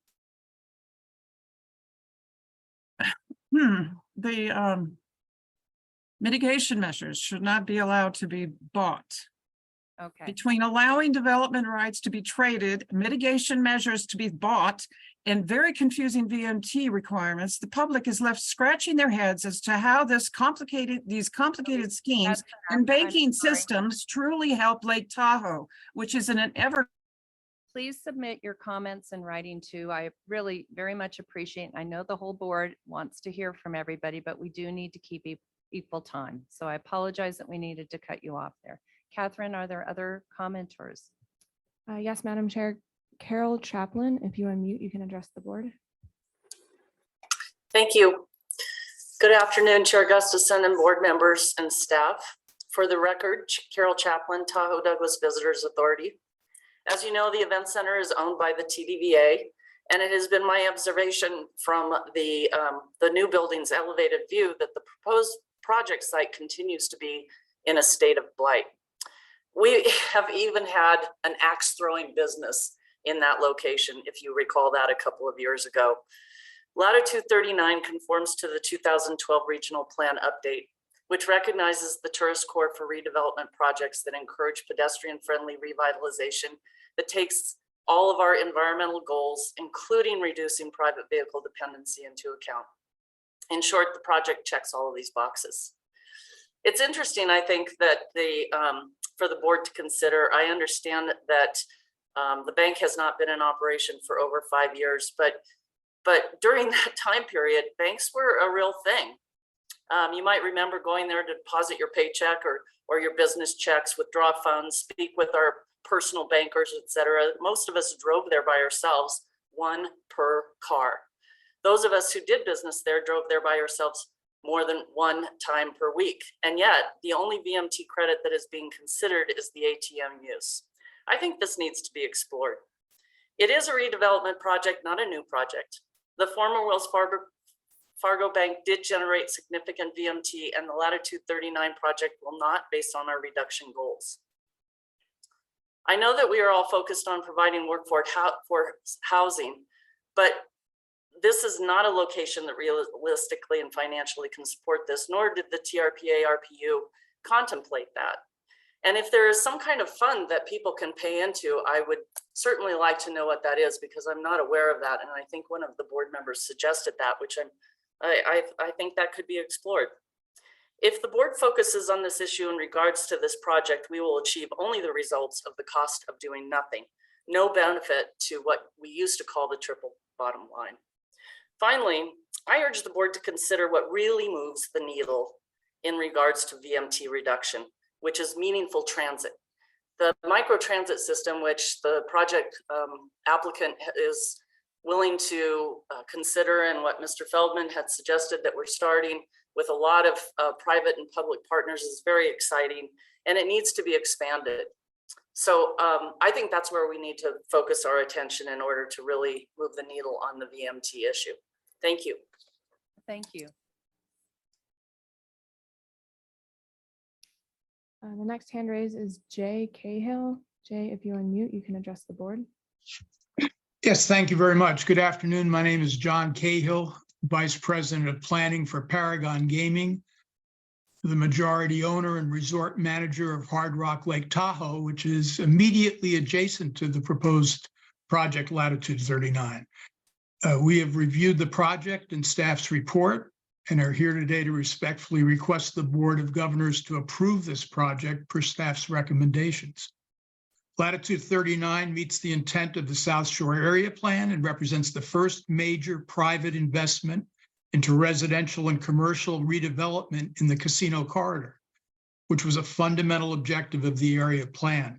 As a neighbor, we are extremely pleased to see the redevelopment of the long vacant bank building site into a gateway land use. And as a member of the South Tahoe Alliance of Resorts, we are extremely excited that the momentum created by both Latitude 39 and the Tahoe Blue Event Center represents the beginning of the redevelopment of the casino corridor as it was envisioned by that South Shore Area Plan. Thank you very much for the opportunity to address the board. Thank you.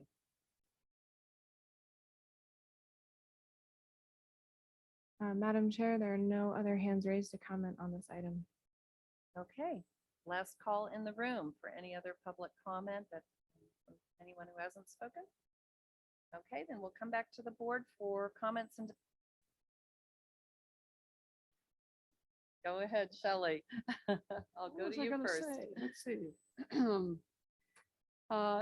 This has been, I think, a useful and fruitful conversation. And if there are some process improvements that are required, I think they need to be explored, but I don't think it's appropriate for us to, do that at the expense of a project that has met all of our requirements. I think that is a clear violation of trust for the people who work with us, who look for solutions, who want to, I think in this case, do something constructive, have made a lot of concessions, whether they were required, as mitigations or whether they were volunteered. I think it's a pleasant combination of a lot of important and useful mitigations, and I think they should be applauded for that. And with respect to the comments by members of the public who have testified as residents of the basin, I understand your frustration. I've been one of the more outspoken proponents of a basin user fee to try to control the number of people entering the basin at any one time. And that's a discussion for another day. But I think you need to look at this problem more holistically. You live in a very popular tourist destination. That's where you've chosen to buy your home. And I used to have a home, a family home in Tahoe City. We sold it. I rarely come up to the lake except for meetings. Because Lake Tahoe has changed. I remember it as a child, and it has gone through some significant changes. But the old saying used to be that there are only two things that you can rely on, and that's death and taxes. Well, actually, there are three: death, taxes, and change. And so, as I say, I think it would be a terrible violation of goodwill not to move this project forward. providing all of the questions that have been asked by the board and the public here today have been satisfactorily answered. So I am not in favor of postponing consideration of this project. As I say, this was a learning process. If our code needs to be amended, then let's go through the proper process of amending it and bringing those amendments back to the board for our consideration.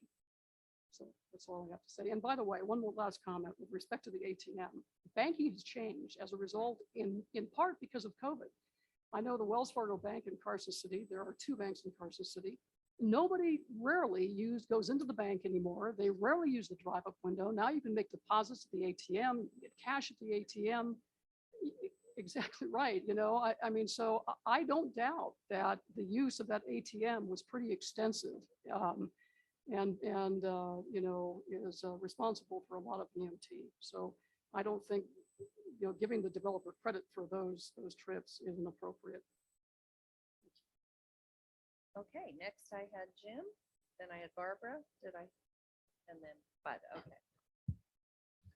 Thank you, Madam Chair. I think a lot of my comments are going to be very similar to Shelley's. I really do appreciate the presentation. I really appreciate the public comments. I think it was a great discussion. And so, I mean, that's going to be my first comment regarding this on consent calendar and whether it should be a full board review. Yeah, I'm glad it was pulled. I think these types of discussions are important. I think it's good for transparency and accountability. I certainly understand the threshold of, you know, if it meets all of the code, then it should be on consent calendar. But realistically, just about everything that comes to the board meets the code at that point in time because you work it out ahead of time. So I think we need to think about that bar a little bit differently. And these types of projects, I think, really do warrant a public hearing just because of the complexities of the issues. That being said, you know, after hearing the comment and doing my own research and diving into it, I like Shelley, I am a firm believer that we have a duty to review projects and make our findings based on the rules, the law, and the code of ordinances. If we start moving and deciding that we're going to arbitrarily decide, you know, our own personal feelings and opinions on projects, that historically is when this board has gotten in trouble.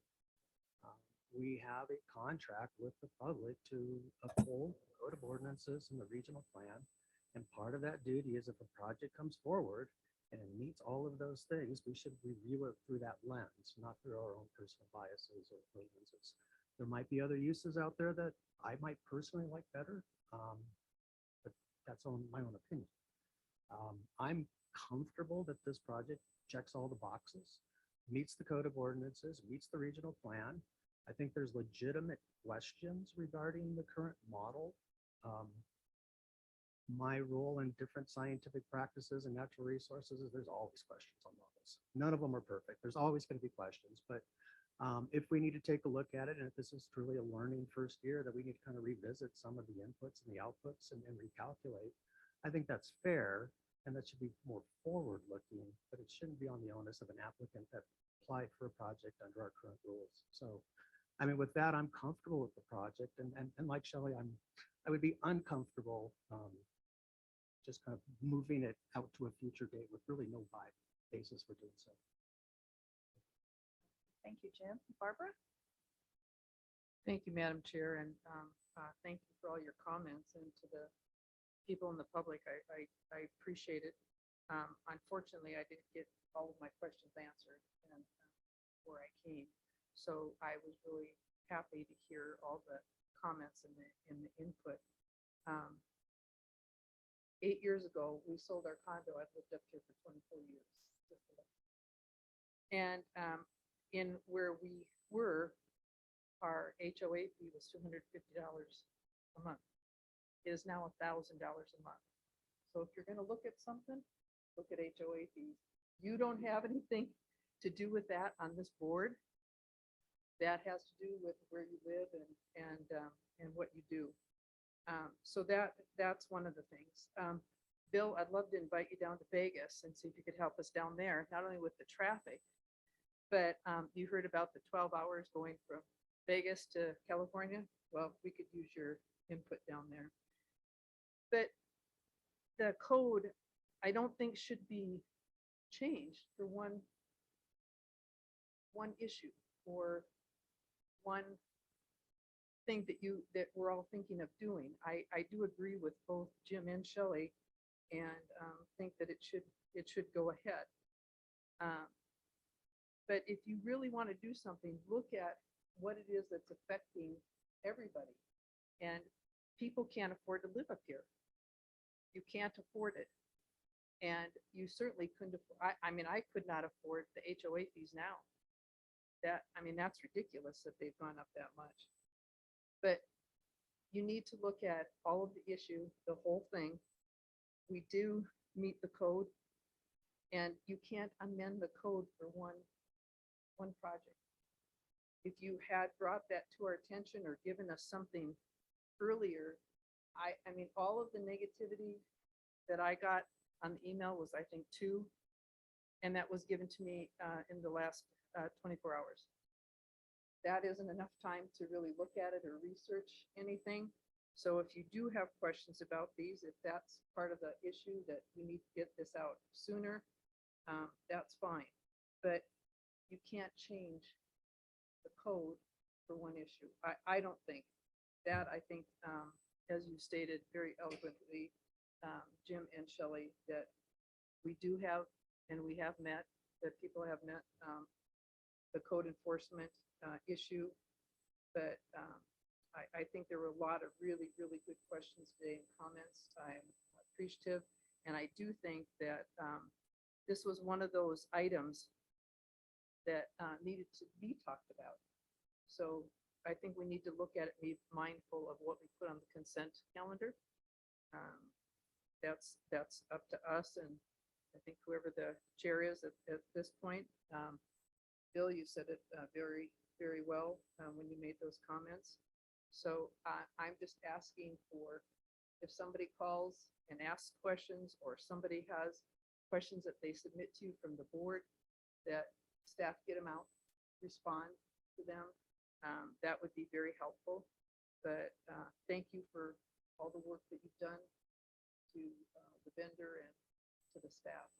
We do want to thank you because I know it's a lot of work.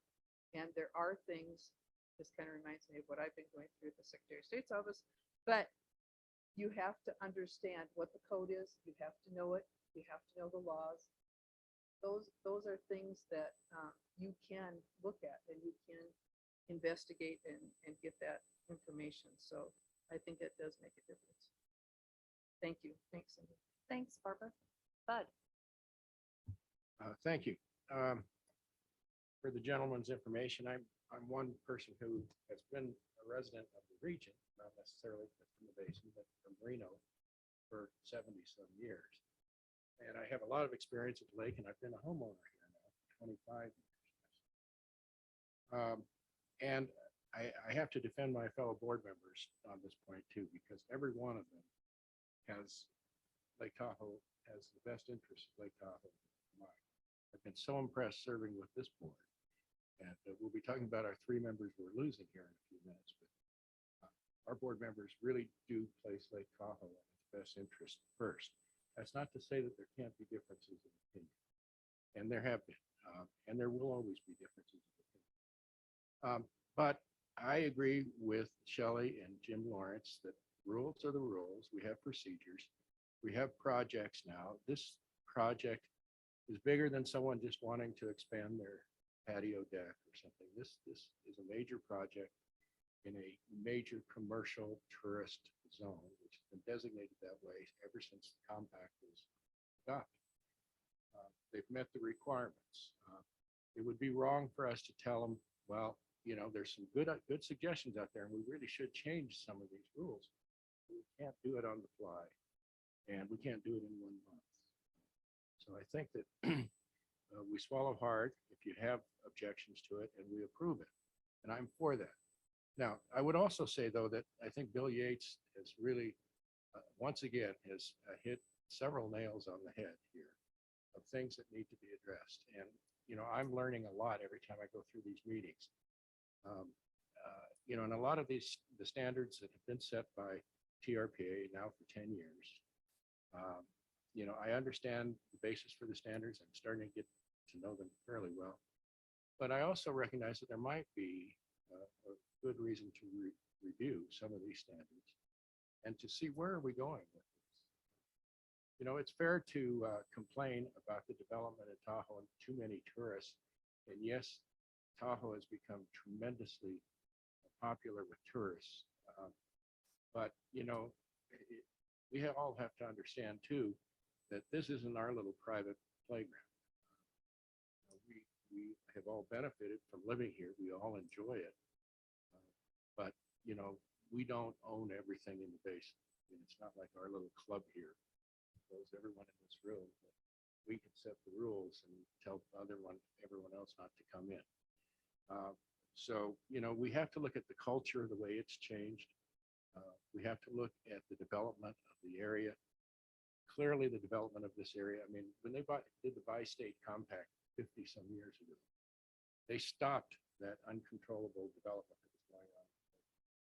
So we don't look like Lake Arrowhead down in Southern California or some of these other places that have been overdeveloped. Now, that's not to say that some of the developments that have been done in the interim couldn't be improved with new rebuilt projects that meet our standards. And I think, you know, let's give the TRPA of years past a pat on the back for having stood up and having done that. It's not perfect, but, you know, we can't return this lake to natural history. I mean, it is what it is. So, you know, when you get somebody who comes in an area with a project that meets all of the current requirements, I think that we have to honor that and respect it. But that's not to say we can't change it in the future. And I would be all for taking some of these things, looking at them to see if we need to make some changes. Thank you. Thank you, Bud. John? Quick question. If the VMT had come in 2 over the screening level, what would be the process for additional analysis? How much time would we be talking about? They would have simply added 2 more VMT to their part. Yeah, their commuter trip reduction to get it under. Right, but the part about it, you know, it said because it was under, additional analysis was not required. So would was there the very process of further investigation or not? You know, let's. I don't know how much you want to get into the nitty gritty of our analysis, but fundamentally the VMT analysis is the VMT analysis. And so if it shows over 1,300, they have your developer before it comes to us or when it's discussed with us has several options. They can mitigate it or they can design their project so they come back underneath the 1,300, right? That same thing we do with like coverage or other kind of commodity limitations. Or they could have it remain over, then they'd have to quote mitigate it. So instead of being a part of the project, it would be part of a mitigation package. But for us, we always put everything in the conditions. So, you know, whether it's a part of the project or part of mitigation, it effectively is going to have the same result. I don't know, Bridget, if you want to add anything to that, but fundamentally, whether it be to get you under the 1,300 screen or to get down to the 1,300, if you're, you know, it effectively is designing a project that has less of an impact. Did you guys want to add to that? Again, Bridget Cornell, the Code of Ordinances lays it out that for different land use categories, you either meet the screening or you don't meet or, you know, a project either meets screening or doesn't meet the screening. If the project doesn't meet the screening, there are some standards of significance that need to be met, and they vary by land use category. So there may be some additional, you know, there may have been some additional components if they did not meet the screening.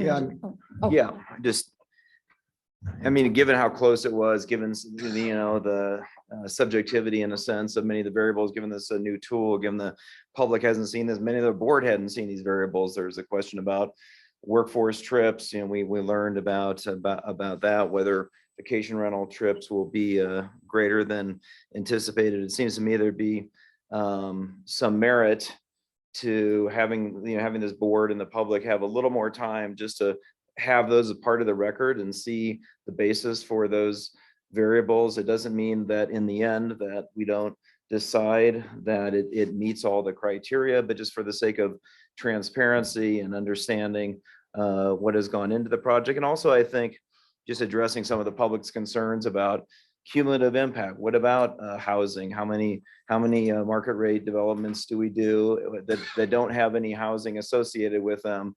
Where do the workers live? How far do they travel?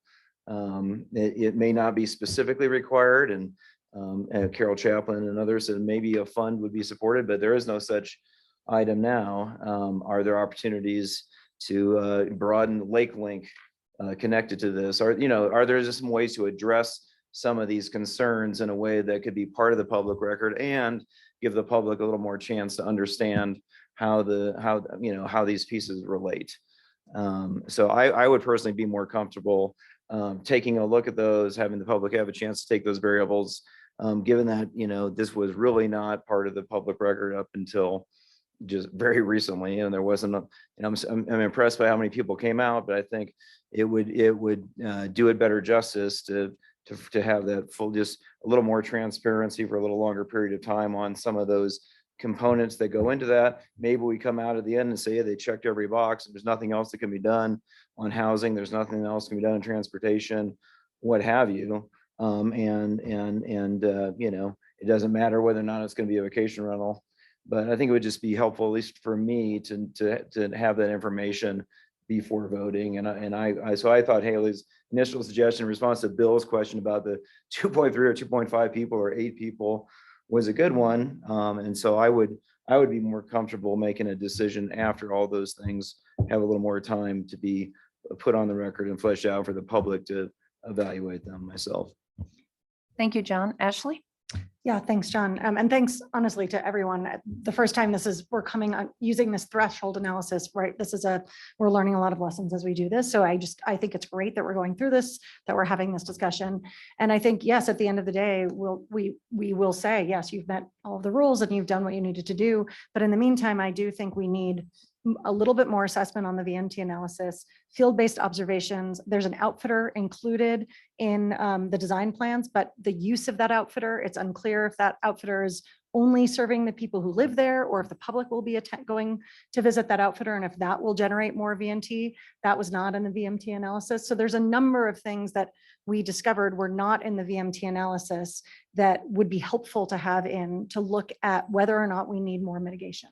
I agree that the mitigation, based on the analysis we have seen, has gotten us below 1,300. But based on the issues we've identified in the analysis, there may need to be more mitigation, and there may need to be, what John pointed out, additional trips given to mitigate below 1,300. So I just think revisiting that VMT analysis and coming back next month, the end result may be the same, but because it's the first time we're using this threshold and this approach, I think it's really important that we set the precedent of getting it right. Thank you, Ashley. Sue? Yeah, thank you. I have to agree with Shelley and a few of the others that say that you don't change the rules in the middle of the process. If the rules need change, and I agree, there needs to be more analysis on some things, but that's a part of the process. That's why we had the regional plan update. That's why we have had discussion. We've had public discussions with all of our local jurisdictions about vacation rentals. We had them for, gosh, I don't know how many meetings we had right here with the public. We've had these discussions. We've had discussions about VMTs. We've had discussions about all this, and we've come to this design. And yes, there may be flaws in it, but that's something that needs to happen in a process where we go back and look at that process, not at one development, but at the entire process. So I think there's a little issue I have with making a decision based on what we already have set, that we've already discussed, that we've already had public input on, and then move forward with? Or do you just delay until we go through the process again? It took us how many years to get the RPU designed? And that was necessarily important. So another analysis, sure, make it a part of our process, but to stop one development, because of these ongoing questions, that is a separate, in my mind, a separate way of a separate process. So I just want to make that point really clear to say that, you know, again, we've gone through vacation rentals. We've gone through the processes of having a lot of public input on a lot of these questions that are being asked. And rightfully so, that we need to come back and review it, but this is not the time. Can I Thank just you. respond to that? I just want to make it crystal clear. I'm not referring to any of those other issues. I'm specifically talking about the VMT analysis on this item, not revisiting the VMT threshold, just the analysis for this item. That is it. Thank you. Okay, Vince and then Bill. I guess on that, you know, I agree with what a lot of people have said. I think, you know, we have rules. If people meet those rules, we have to approve them. And so if and my feeling is we don't know how everything works completely, but our staff, they're the ones who do this and they know. And if they have any questions, I'd say if you have any concerns, any questions, then we need to know that. But you have brought this project forward and you believe it meets all our rules and regulations. And so I think we have to vote on it today. Because otherwise we're just wasting someone else's money. And I hate doing that. It's just wrong. And ultimately, if we get into that culture, it will drive up the cost of every project that we do here, including the affordable ones and workforce housing that we hope to build in the future. So I think we approve this because it meets all our rules. And then if we don't like the rules or the outcomes of our rules, we have to change them after the fact. Thank you. Thank you, Vince. Bill? Well, this is difficult, but you know, I don't think in 10 years I've ever voted more than once or twice against something you would want. It isn't.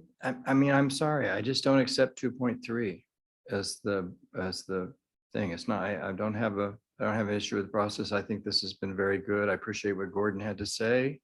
I mean, I love my staff. That's been so great. I just disagree with you guys. It's overlooking what this is going to be. This is a big vacation home rental. It's going to have a lot of people in it that just come and go, and bring more people and all the things without any benefit at all. And also, quite honestly, the other part of me that I just makes me not vote for this. This is not what I would want. If I was really sitting down here and thinking about the fact that Barton is moving over there and we're dealing with all the changes that will occur as a result of Barton Hospital moving to where the old casino used to be. Wow, what kind of housing? I mean, so it does not meet what I expected out of this kind of review. This project, we do these things, and I just not going to vote for this one. I'm sorry. But I respect all of your different opinions, why you got to the place you are. I don't want to delay this project. Vince is right. That's not the issue. I don't, but I just can't vote for it. Sorry. Thanks, Bill. Haley?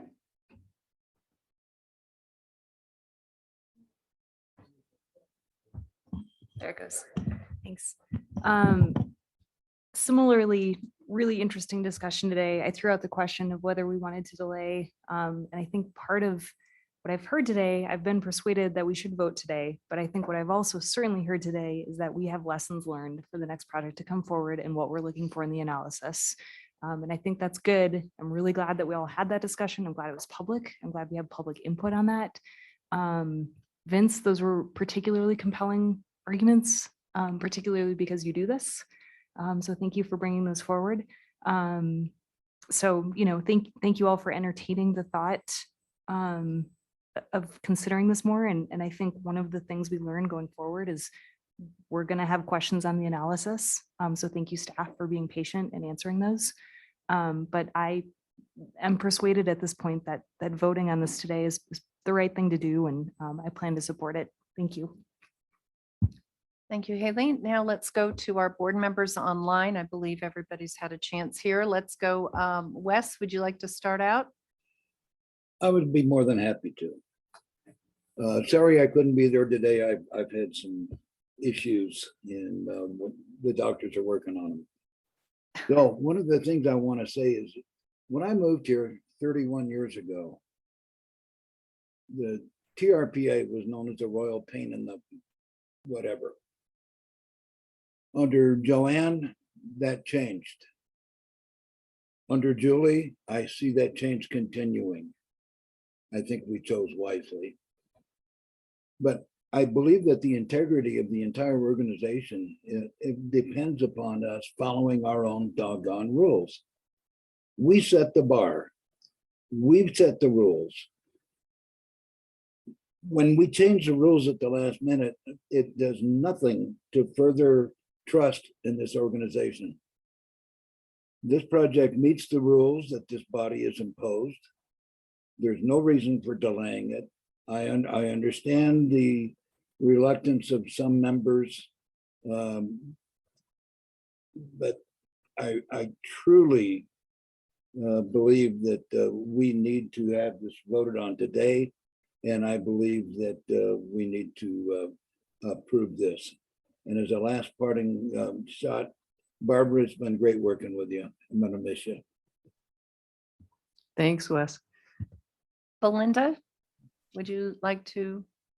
Yes, thank you very much.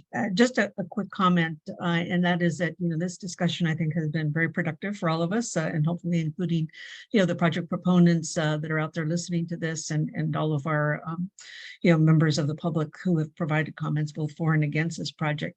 I totally agree with many of the comments that have been made by members, Conrad Seda and others, that, the analysis issue for me is one that is a very compelling argument about, the need to maybe look at some of these issues that may not be as apparent in the staff report as we would like. And so I guess for me, I'd really love to hear definitively from staff that those issues were all considered and they still stand by their recommendation. And if that's the case, then I think I would be in a position to support this project. But I don't believe I've heard that affirmative statement from staff yet.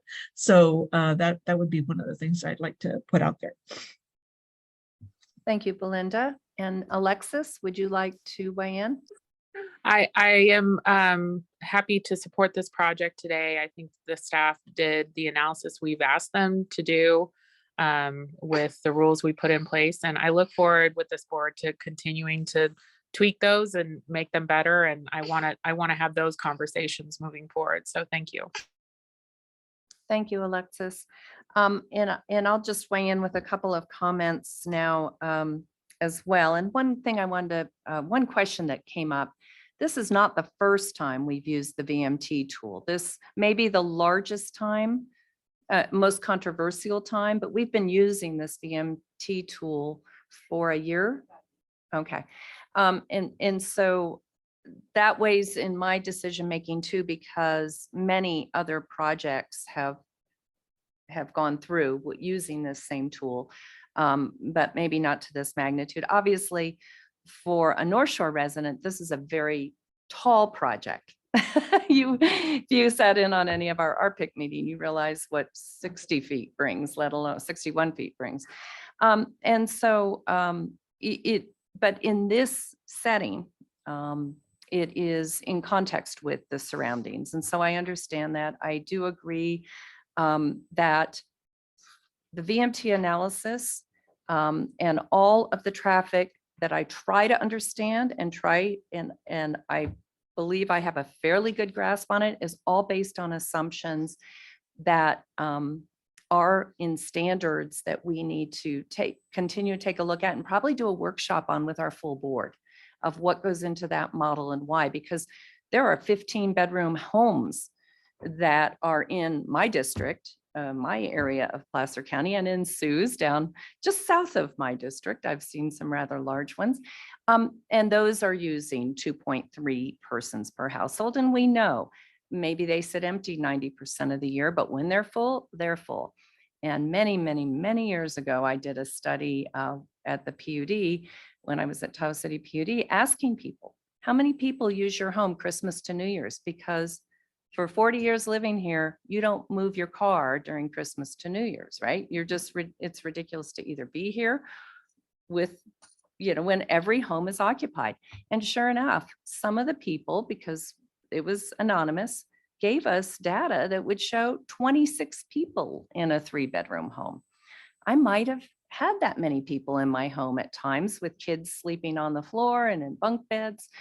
And I understand that, and that is part of the traffic pattern. How do we regulate that? How do we make assumptions on that? So I think it's a very worthwhile discussion to have. And Bill, I'm sorry you won't be here when we dive into this again, to really, I think the board to understand it so that we can feel comfortable with the conclusions that come out of it.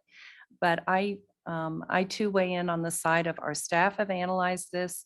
I trust in LSC's analysis. I've seen their work for decades now in the basin and trust their analysis as well. And so that's where I stand. But I do think there's enough questions here that we really should put it on our workshops for the future to dive in and really understand it. So it is equitable to every project, right? That's, I think, what we want to look at. Madam Chair, Yes. Belinda's still waiting for a response from staff. Oh. If they still have confidence in their Yes, recommendation. yes. They nodded down there and Belinda probably didn't Yeah, see she that.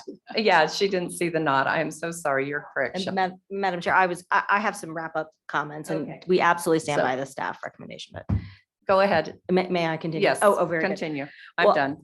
Well, I just want to thank the board and the public and especially the TRPA staff. You did a fantastic job. I mean, these are very technical topics. I'm hearkening back to some years ago where we had soils conversations of land capability challenges and multiple soils experts that had differences of opinion and they were all legitimate.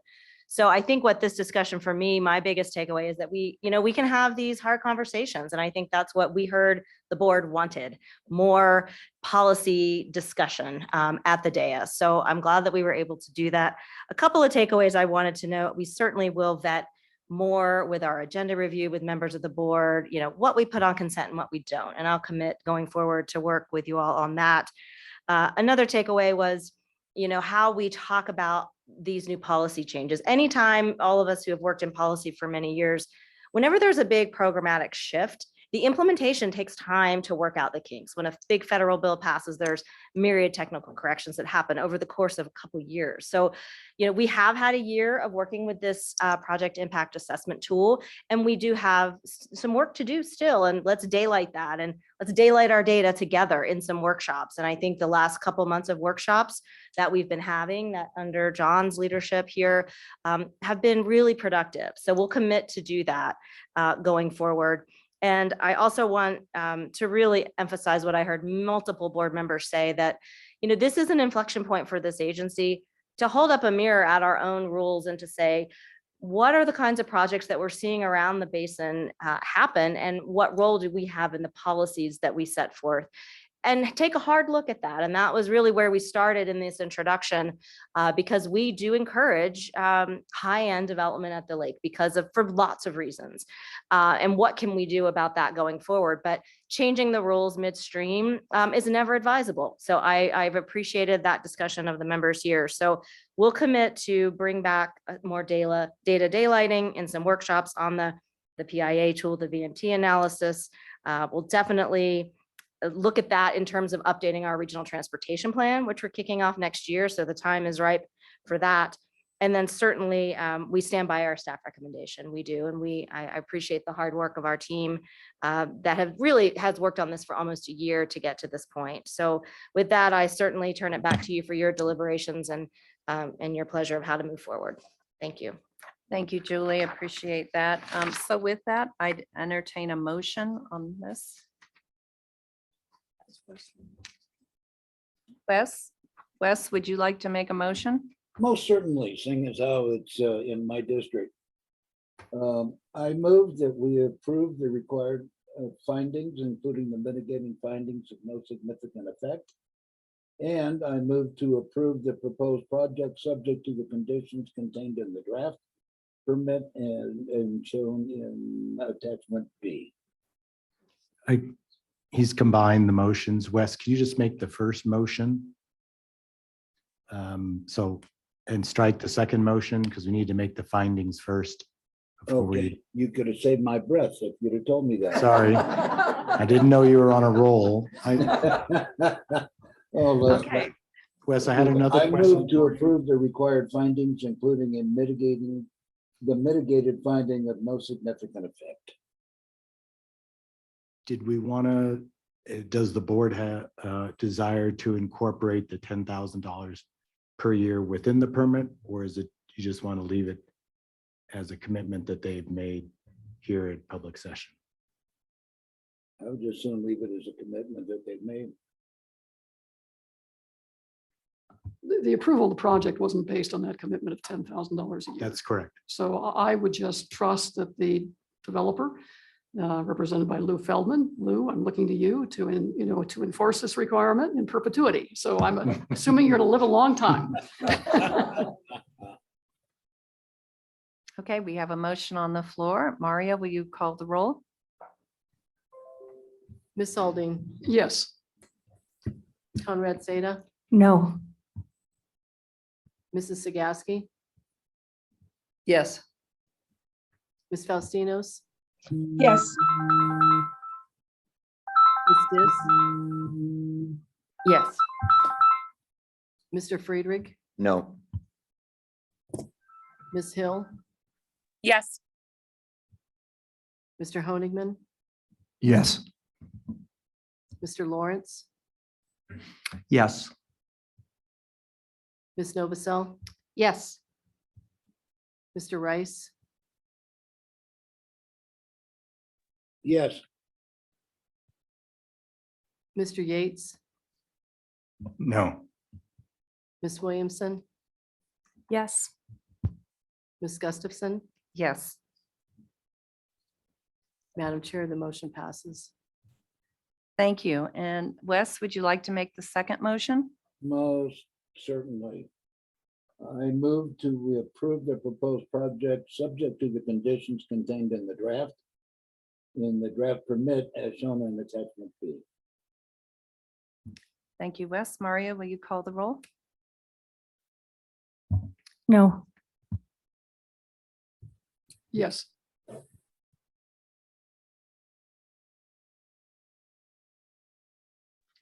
Maria's not on mic. I don't hear Sorry, Maria. I will start over. Ms. Conrad Seda, No. Ms. Alding, Yes.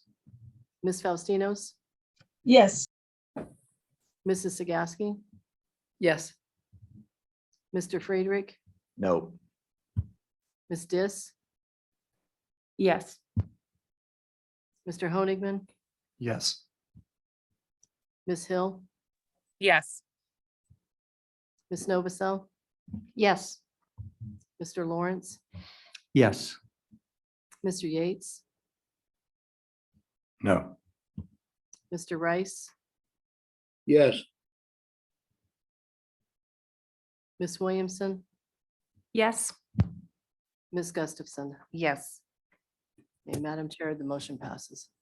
Okay, well, thank you all very much. Appreciate the healthy discussion today and the opportunity to really dive in more details as we move forward.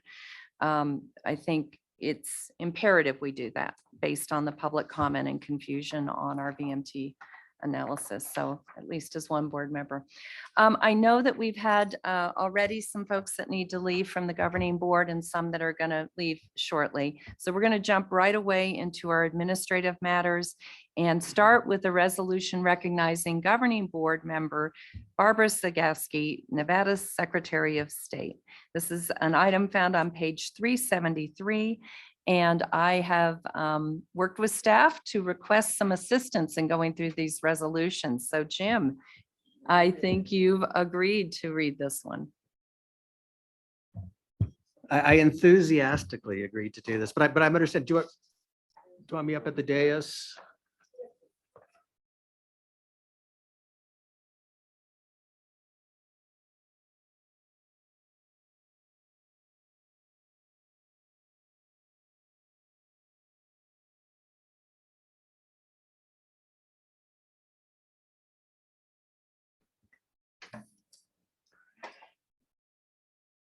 It's weird being up here.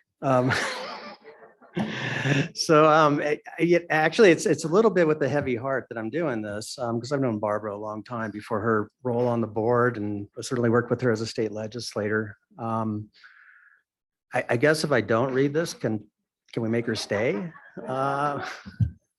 So I will, before I read the resolution, I don't know if we want to do board member comments, but I will start with my own comments. I just always been so impressed with Barbara, you know, in all the years that I've known her. She's always come prepared. She always is thoughtful.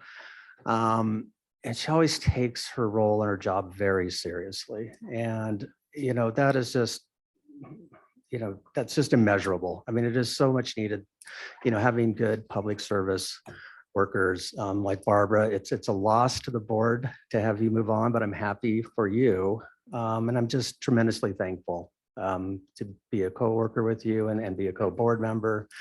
And I just wish you all the very best. And so we do have a resolution, but then Cindy, I don't know if we want to do board member comments or Board shall I member read- comments, I've been asked to do after you read the Gotcha, resolution. all right, okay. So I'm following my script. You just didn't have the script. I just didn't Yeah, know. no. All right, so with that, I will read the resolution. This is a resolution number 2022 resolution recognizing governing board member Secretary Sagafsky, Nevada Secretary of State, for her service to the Lake Tahoe region. Whereas Barbara Sagafsky has faithfully and diligently served the people of Nevada as the Nevada Secretary of State and as a Tahoe Regional Planning Agency governing board member from 2015 to 2022. Whereas she has contributed greatly to upholding the bi-state Tahoe Regional Planning Compact and supporting the restoration, protection, and enhancement of the Lake Tahoe and its communities.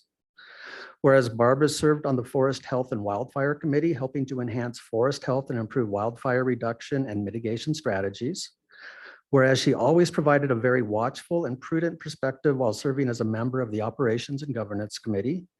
And whereas she has and continues to serve the region as a strong advocate for improving the scenic beauty of the lake through actions such as improved buoy management.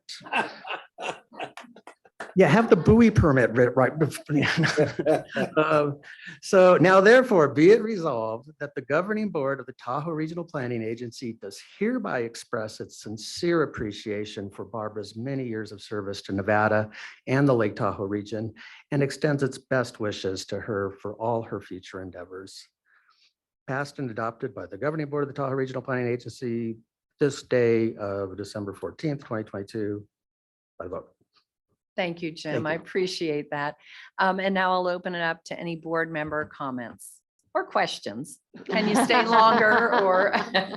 Bud, go I ahead. just have to say that the buoy management, I picked that out in the very, very beginning. And Jim, now that I know it's you.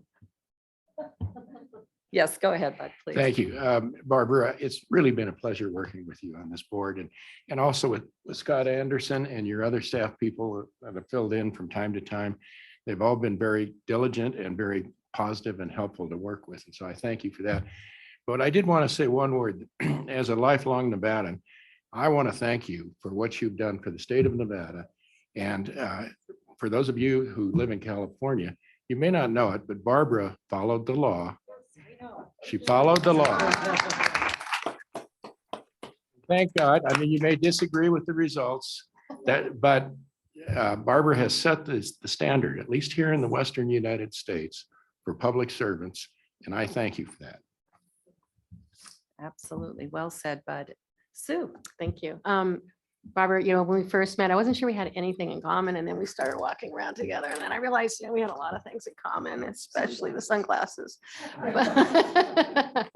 which I laugh about still. But no, your dedication is obvious, and your love of Nevada and all that you've done. I can't tell you how much I've appreciated working alongside you, and you've just always been there and been a great voice of just naturally how we should be thinking about things. And that's been really important. You've helped a lot. So thank you. Really appreciate your time here. Bill, you wanted to come next? Barbara, this is a thank you for that wonderful tour of Secretary of State office when we had our retreat there at Carson. And you were so sweet, just taking me around and showing me and introduced me to the treasurer and all of that. And I enjoyed your comments about all of the acronyms. I appreciated that. You know, it's like I really kept saying to Hester, we need to cut out these acronyms as best we could. Thank you. And I agree with Bud. I just, thank you for just hanging in there, and good for you. Haley, oh, and then Shelley. And it honestly, it just bears repeating. The calls that I got from across the country saying, Nevada, the integrity you showed is the nation's eyes were upon you and you exceeded expectations. Thank you for following the law. Thank you for devoting your life to public service. And just thank you for everything you did. It really, it's almost beyond words. Shelley? Barbara, you have a lot of very, admirable qualities. You only have 2 defects. One, you don't like buoys. And that's a major defect for people who like to boat, believe me. And what was number 2? Maybe there's only one character flaw that you have. Oh, the other character flaw is you live in the southern part of our state. Yeah, you did indeed. Anyway, you'll be missed. Thank you so much for your service.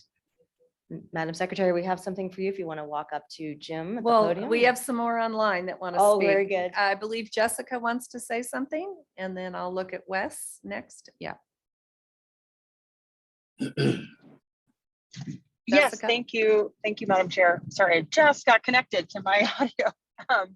I'm sorry I had to leave and not be there in person, but I wanted to echo what so many others have said, and Bud and Haley, and again, as a Nevadan, for all the secretary's work in her quote unquote day job, not to mention all of her hard and dedicated work on behalf of Lake Tahoe, but truly, as Member Williamson said, or Vice Chair Williamson said, the eyes of the nation were upon us, and the secretary pulled through in an incredible way and showed great integrity. And as a Nevadan, I'm very thankful for that.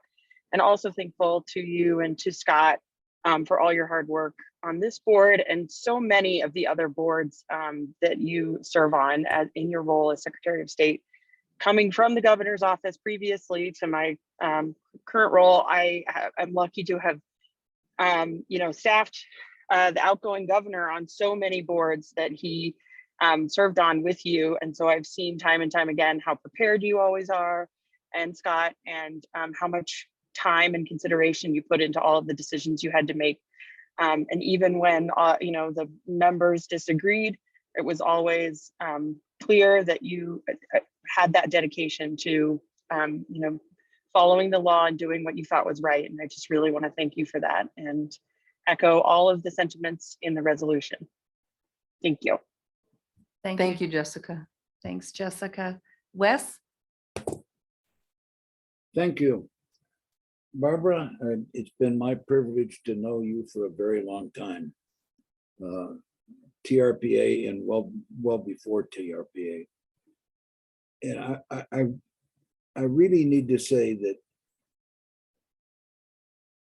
the definition of integrity is standing up against your friends when you know what you're doing is right.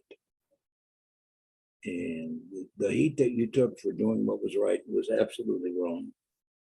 And I want you to know how much I appreciate your honesty and your commitment to doing what's right for the people of the state of Nevada. And I pray that our paths cross more frequently in the future. And thank you for what you did. Thank you, Wes. Any other board member comments? I will just echo everything, Barbara. I had the opportunity to watch you before I was on this board and see the devotion you had for Lake Tahoe. And I think absolutely what you did for our nation and Nevada during the election. But when I look at what it takes to serve on this board and the time commitment, the dedication and the commitment to protecting this lake is just incredible. And on behalf of all of the residents here, former residents as well as current residents and sometimes residents and all the visitors, thank you for what you do to protect this lake. Thank you, Cindy. I appreciate you. Absolutely. And so any public comment on this item? I'm not seeing any. And Barbara, you can say a few words too. Madam Chair, there are no hands raised online to comment on this item. Okay, then we'll bring it back to the board and the presentation, which is already happening.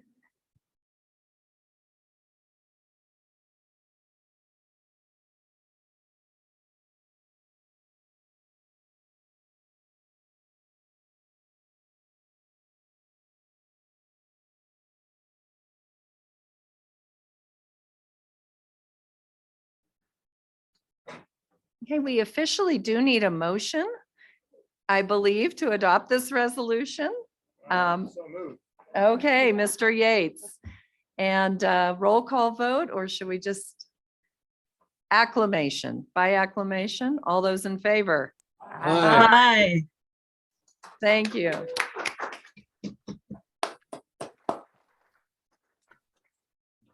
I don't know actually what to say, and usually politicians are never short of anything to say.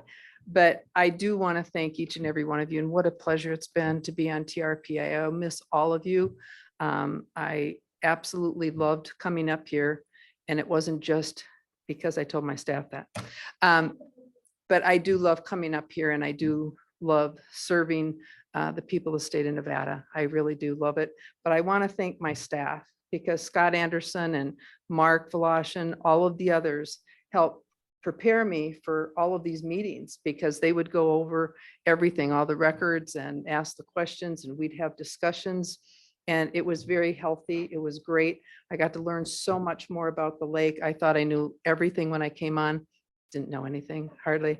But it's beautiful. And I just commend all of you for sticking it out and being here. And Sue, I'm going to miss working with you, and Bill, I'm going to really miss your emails that you don't send. But he got hacked a few times, and I was a recipient. But thank you for everything, all of you. And thank you for this picture. It's beautiful, and I'll always remember all of you. So thank you very much. Appreciate it.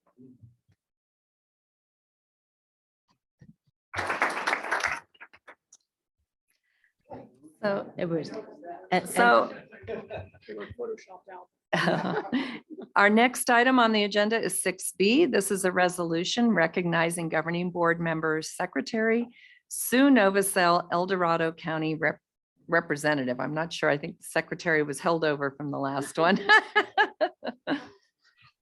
And Bill Yates is going to read the resolution, and then we will go to board comments. Hit the green button, Bill. So, resolution recognizing governing board member Sue Novosel, El Dorado County representative, for her service to the Lake Tahoe region. Whereas Sue Novosel served on the TRPA governing board as a representative of the El Dorado County, California Board of Supervisors for 8 years, from 2015 to 2022. Thank you, Sue. Whereas she has contributed greatly to upholding by state Tahoe Regional Planning Agency's compact and supporting the restoration, protection, and enhancement of Lake Tahoe and its communities. Whereas Sue has served on both the Environmental Improvement, Transportation, and Public Outreach Committee and the Tahoe Living Working Group. Whereas she has served as vice chair for both the Legal Committee and the Forest Health Wildfire Committees. Whereas Ms. Novosel has served as chair of the Local Government Committee and Housing Committee, as it addressed important and difficult issues, including short-term rentals and the lack of affordable and achievable housing in the Tahoe region. Big thank you. Whereas as she represented the Tahoe Regional Planning Agency at the California Association of Councils of Government.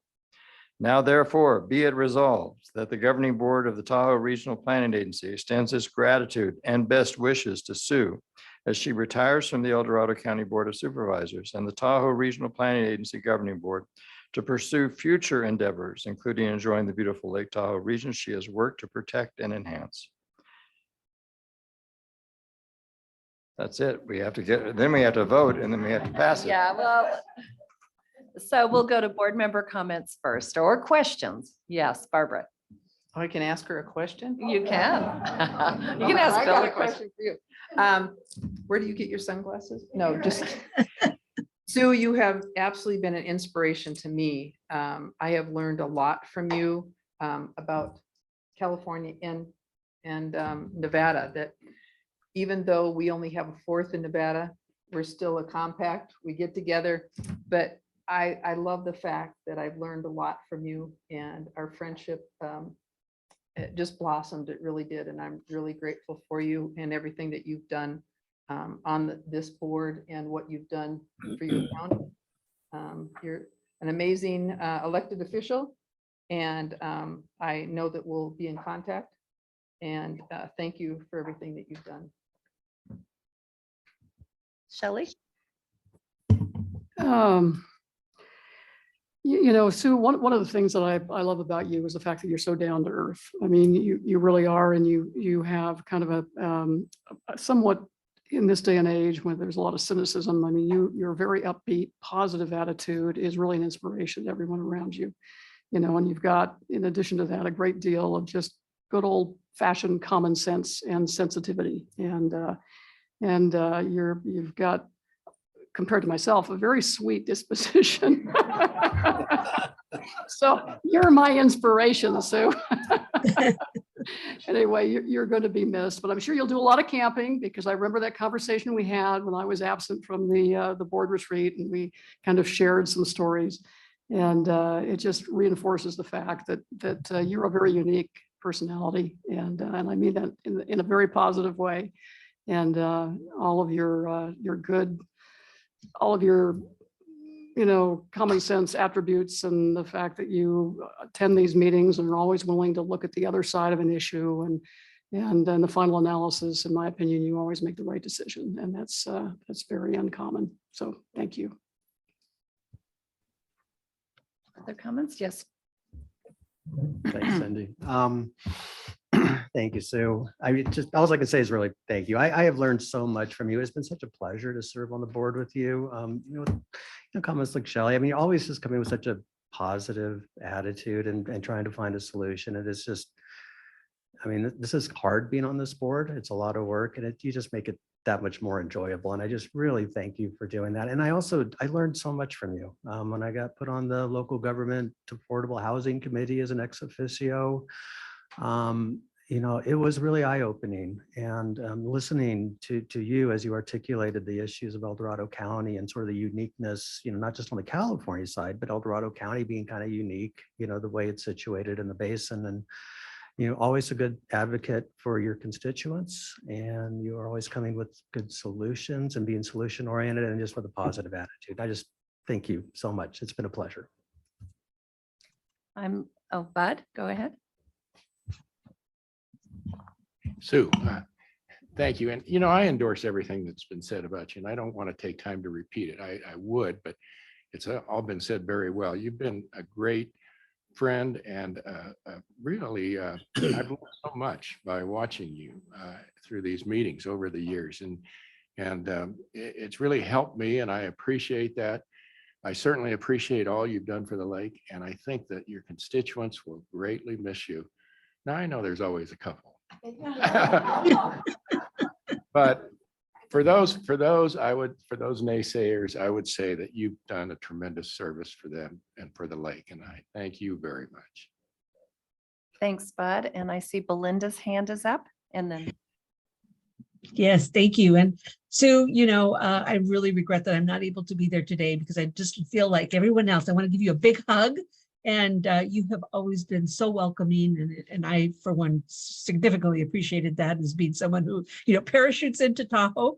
And you were kind of my bellwether for making sure that I understood what the issues were.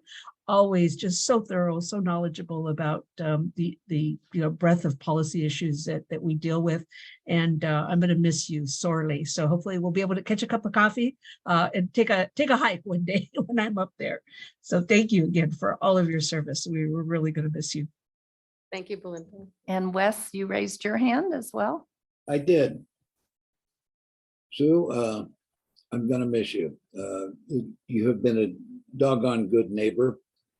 You have shared your thoughts with me. You've clarified some issues for me. And rather than go into what everybody else has said, just thank you so much for being who you are. Thanks. Appreciate that, Wes. There was another, oh, I'm sorry. Yes, Ashley. Yeah, just to thank you for also for being an elected official in California, which especially in El Dorado County, and doing such a good job of representing those diverse interests, but not only for the county on TRPA. As a fellow Californian, I really appreciate seeing you in action doing that. So thank you. And any others? Yes. Haley? Ditto. Thank you, Sue.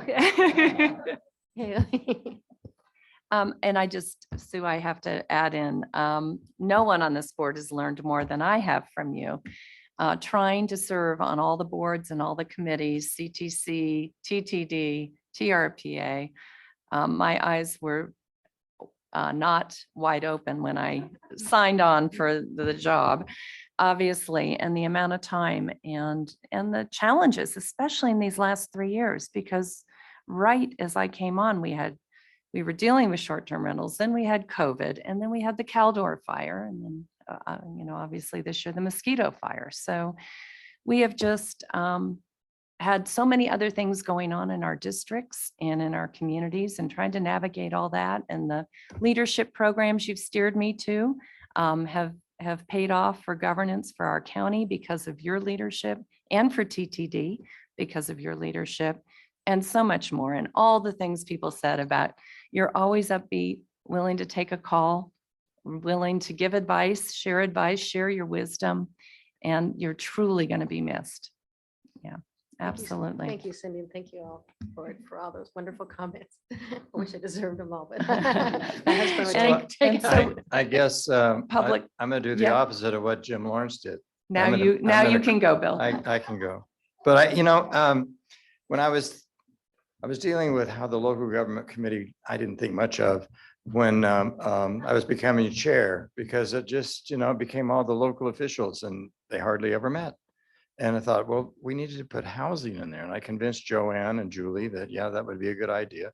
And then I didn't know Sue that well, but I knew that Sue and Marcia had such a good time in some of our meetings that, she might have the perfect personality to deal with some of these tough issues. And you did. And I sat here in that chair there watching us kind of wrestle with the whole issue of how we're going to deal with short-term rentals. And Jim Lawrence, who also I agreed to go on as a non-voting member, came up with kind of like, there's a good solution. And then John Hester, again, as he always does, came up with such, this would be a good way to do it. I really, I think the way people have said it, you do have just a nice kind of common sense way of just kind of doing those issues. And I wish you well. You will be missed, but also, I think you're going to have a great time in Colorado and all the other things you love to do. And so I'll shut up. So with that, that concludes our board comments. I do need to ask if there's any public comment on this item. Oh, yes, come on up, Karen. Sue, while that's going on, you have a public member. Oh, I just also wanted to take the opportunity to thank Sue for all of her leadership of local government and housing committee. It's always, yes, you're always, like everybody said, but you're very enthusiastic and supportive and encouraging. So it's been great working with you. Thank you. Thanks, Karen. Any other public comment? Anybody online? Madam Chair, there are no hands raised to comment on this item. Great. Well, let's get a motion on the floor. Would anybody like to make a motion to approve that?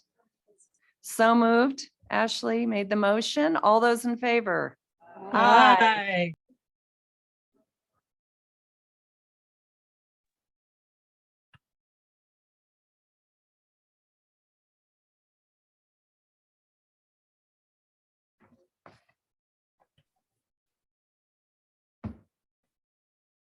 Well, we'll now move to item 6C, and this is the resolution recognizing governing board member William, a Senate Rules Committee appointee. And I'm going to run up there now.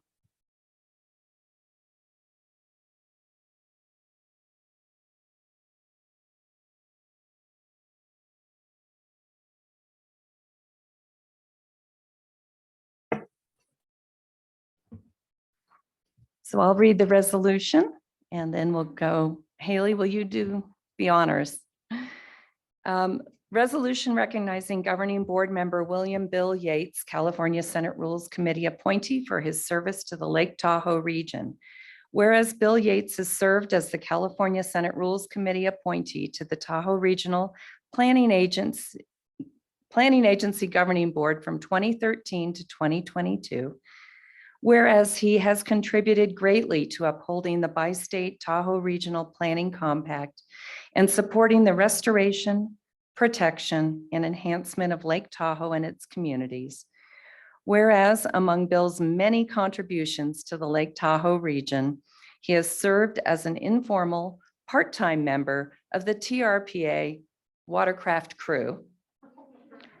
Whereas he has served as a member of the legal committee, the Environmental Improvement Committee, Transportation Public Outreach Committee, and the Threshold Update Initiative Stakeholders Working Group.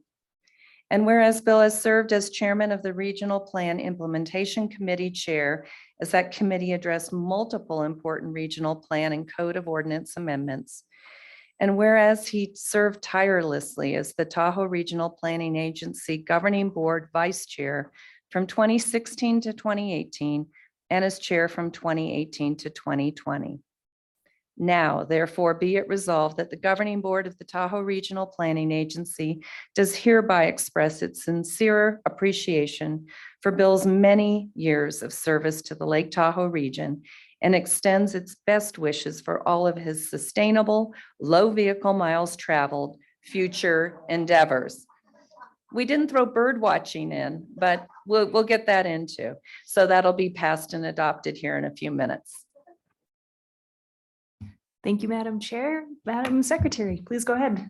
Thank you, Bill. I don't even know what to say, but thank you for everything you taught me about California, as others have that are from California. So I really appreciate that. Even though my husband is from California, he's been in Nevada since '74. So just saying.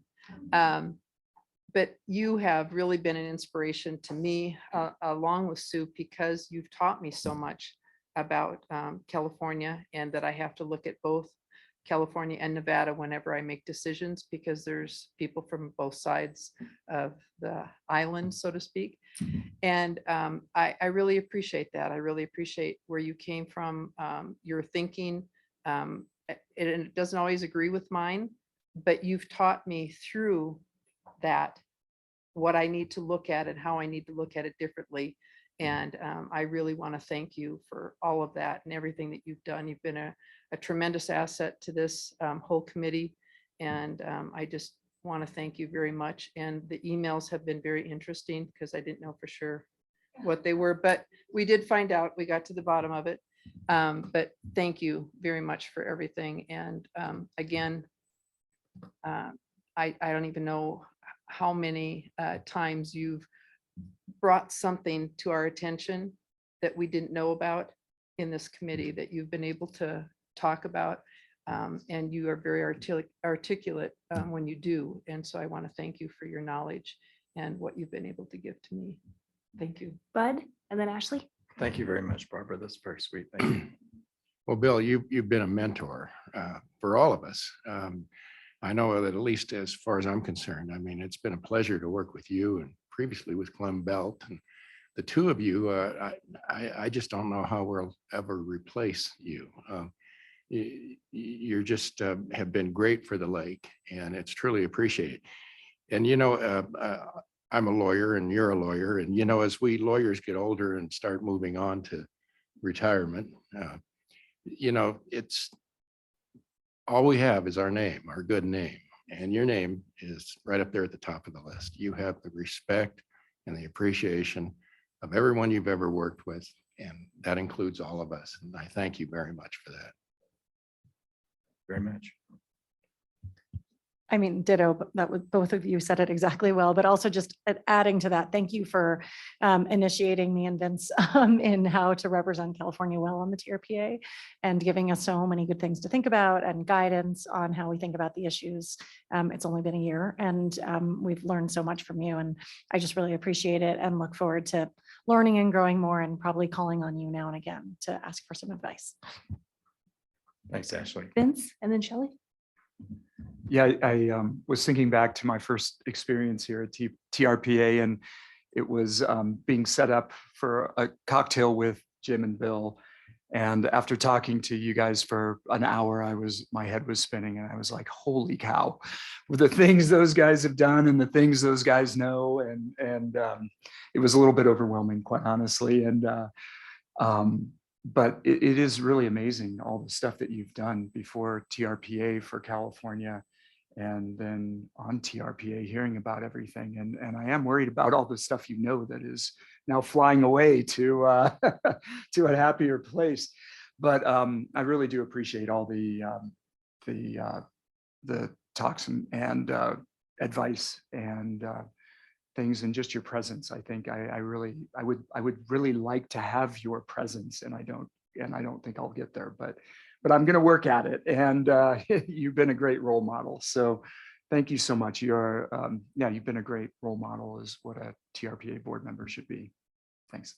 Thank you very much, Vince. Shelley. So Vanna, who's going to be my Vanna when we're doing public presentations? Bill, it's been a pleasure. I have to admit, we kind of, tease one another. We kind of tease one another about my suspicions, because as a former attorney for the Coastal Commission, I thought, oh my God. Oh, there it is. There you are in action. Okay. That's great. But that was you had a task to perform, as legal counsel for the commission. And I know that you believe sincerely in the causes that you support. But on this board, you brought incredible balance and sense of perspective that I think all of us appreciate and respect. And I mean, your endurance when you were going through personal trials and health issues is really amazing, and something that all of us should strive to emulate, when we have similar challenges. But you are a consummate gentleman and a wonderful person. You'll be missed. And Thanks, Sue, and then Jim. perfect, thank you. What can I say? Well, I mean, we've had some great conversations. What I love, I think most about you is how you can bring in a story and relate that to whatever it is we're talking about, as what we're going to be voting on, and relate it to it, to talk about the Coastal Commission or musical instruments or whatever, birds, whatever the story is. It's always fascinating and so interesting to hear you speak about things that are not just, how things we talk about in here, but in the world, and your perspective on it. It's always fascinating to me. And I really appreciated those conversations we've had. And I want to say thank you. I've always felt that you're one of those senior people that when you talk, everybody stops to listen, because you always have an interesting way and an edge on it that is unique and is important to hear. So thank you so much. It's been really a great pleasure. Thank you very much, Sue. Thanks, Haley. Yeah, I'm at a loss for words, Bill. I mean, it's just this hard afternoon with you and Sue and Barbara leaving. It's been such a pleasure. I will share this, as it was mentioned during one of the presentations, sort of the dark days around 2011, 2013, when the two states weren't getting along and the compact was at risk of being blown up. I was lurking in the shadows in different meetings. One of those meetings, and I won't say who was there, but your reputation preceded you when you were appointed to the board, and unfairly, quite honestly, because the meeting I was in was, and now California has appointed that chief. I actually won't repeat it, because there was a lot of fear at that time. We weren't not getting along, the two states. There was a fear that here's this environmental lawyer with, Coastal Commission work, and that's not going to fit Nevada's view of things. And there was a lot of fear, and you quickly dispelled all of that with your common sense thinking, with your way of being such a leader by just being so articulate and calm and common sense to be able to get us to conclusions and to get us to a good place. And that is a skill that I aspire to, and I will continue to kind of in the back of my mind think, well, what would Bill do here? Just going to greatly miss you. And you've been a good friend on the board. You've been a good friend to Lake Tahoe. It's a tremendous loss, but I'm happy for you and your next endeavors, and wish you the very best of luck. And I will jump in here before I go online. Everyone said it, but I have to say it to you as well. I had the pleasure to get to know you a little better at the board retreat, and role model, a mentor, articulate statesman, all the time you put into this, Bill. It's so impressive, and it's something to aspire to. Thank you for getting to know me and the new board members and taking the time to explain things to us. Thank you for the extra time you put into everything. The thoughtfulness you bring to this board. And I think Ashley's right. I think we're probably still going to call you. So don't block our numbers. Thank you. And let's go online. So I'll just jump in, Bill. Well, everyone has said it so well, but I'll do it my way, which is that you made sense of the Tahoe policy ethic for me, the alphabet soup of Tahoe terminology. I just had to listen always very carefully to the way that you put things so that I could understand, what the process was all about. And I think if I have one regret is that I never got to do that drive with you and Clem from Sacramento to Tahoe, because I know I just would have learned so much. I had the pleasure of working with you, before Tahoe, and I, needless to say, you have made such an impact with Tahoe, the state of California, in terms of your environmental policies that you've supported, how you've tried to shape environmental law through your work privately and on boards that we have all benefited from, I think, significantly. So I just want to say, keep in touch with us, and we definitely can do nothing but get our brains a little bigger by virtue of being in your presence. So thank you so much. Appreciate it. Thank you very much, Belinda.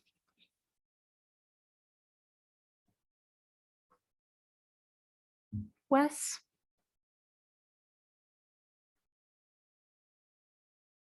Can't tell. Wes? Okay, you might be done with comments, Madam Chair. Except for mine. Of course, except for yours. Bill. Excuse me, I was on mute. Yes, go ahead, Get Wes. that off.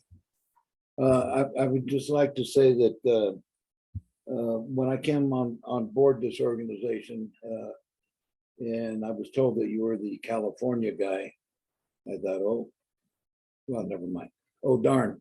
And I want to thank you for opening my mind to some areas where it might have been closed, and for always listening to what I had to say, not always agreeing, but at least listening to me. And I want to thank you for your stewardship. Job well done. Thank you very much, Wes.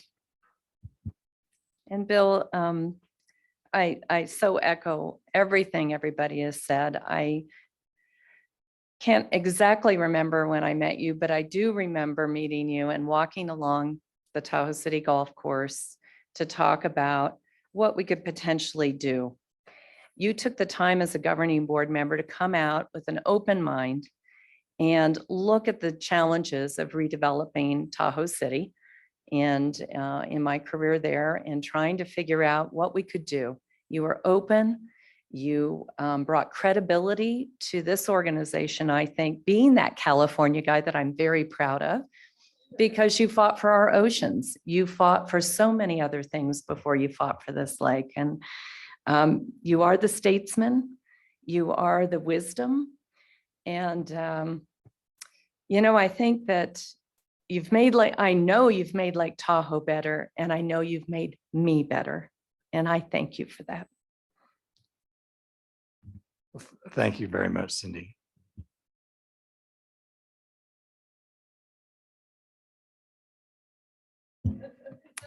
Are there members of the public wishing to make comment on this item?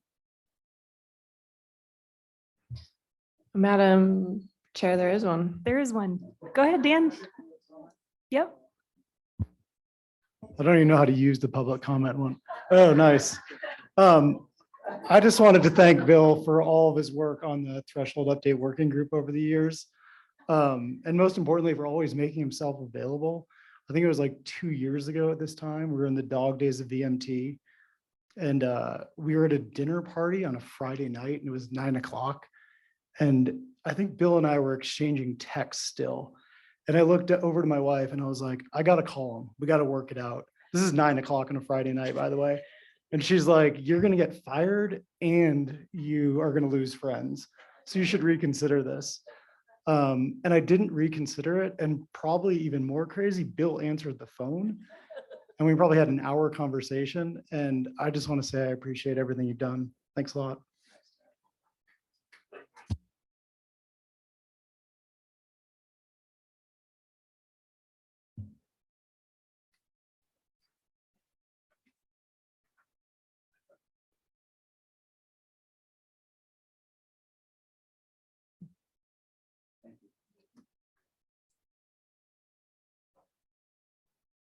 Madam Chair, would you like me to entertain the motion? Is there a motion to adopt the resolution? All right. You can. Ashley and Sue made the motion. All in favor, please say aye. Aye. Aye. Motion carries.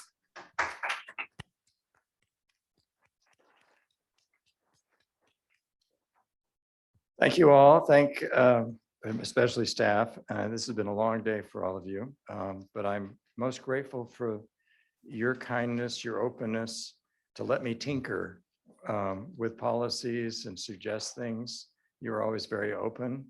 I didn't really know what to expect. I know that based on what Jim said, I was told also by Senate staffers that they were worried about you, and it was in fact,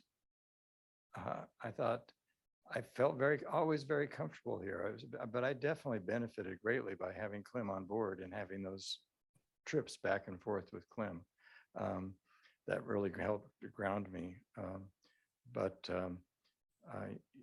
It was, a wonderful 10 years, really was. A lot of stuff happened. I still can't believe that Shelley asked me to be vice chair only a month after Carol passed away and made me have to think about, but I'm glad I did. I'm glad you gave me that opportunity. COVID was a little weird when we first had to go into virtual mode. I just feel Zachary's eyes roll when you consider the various problems I had with the technology at times, but we got through it. But I'm most grateful, and it's been a weird day, but I really wish you all well, and thank you again for your support, and especially staff for their support, especially when I was chair. Thank you.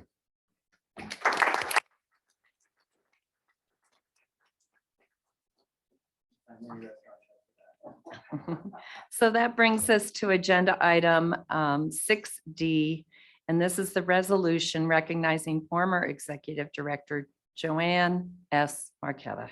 Information on this item can be found on page 379. And Shelley is going to start off by reading the resolution. I'd rather not turn my back to you, so maybe you could come up and sit next to Julie. This is Tahoe Regional Planning Agency, TRPA Resolution number 2022-. A resolution recognizing former Executive Director Joanne S. Marquetta for her service to the Lake Tahoe region. Whereas Joanne S. Marquetta has served as the longest tenured Executive Director in the history of the Tahoe Regional Planning Agency. Whereas she has contributed greatly to upholding the bi-state Tahoe Regional Planning Compact and supporting the restoration, protection, and enhancement of Lake Tahoe and its communities.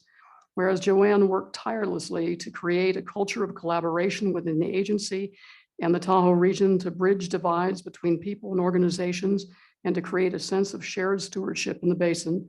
Whereas during her tenure, she and her staff completed significant projects that were critical for the continued operation and success of the agency, including but not limited to major amendments to the regional plan and code of ordinances in 2012, an updated water quality management plan, a sustainability action plan, a shoreline plan and code amendments, revision of the development system, multiple regional transportation plans, sustainable community strategic plans, multiple corridor plans, a plug-in electric vehicle plan, and more. Whereas many of those projects, including the 2012 Regional Plan, Sustainability Action Plan, and Plug-in Electric Vehicle Plan, received local, California, Nevada, Western United States, and national planning awards. Whereas in partnership with local governments in the Tahoe region, multiple area plans have been prepared, adopted, and are being implemented. Whereas through collaboration with local, state, federal, and private sector partners, the Environmental Improvement Program has now exceeded $2.7 billion in projects to protect and enhance Lake Tahoe. And whereas Executive Director Joanne always strive for continuous improvement in agency processes and procedures, her staff and herself, in order to leave the organization better prepared to address the increasing quantity and complexity of issues facing the region. Now, therefore, be it resolved that the governing board of the Tahoe Regional Planning Agency does hereby express its congratulations and gratitude to Joanne for all the achievements made during her tenure as executive director and extends its best wishes to her in all of her future endeavors.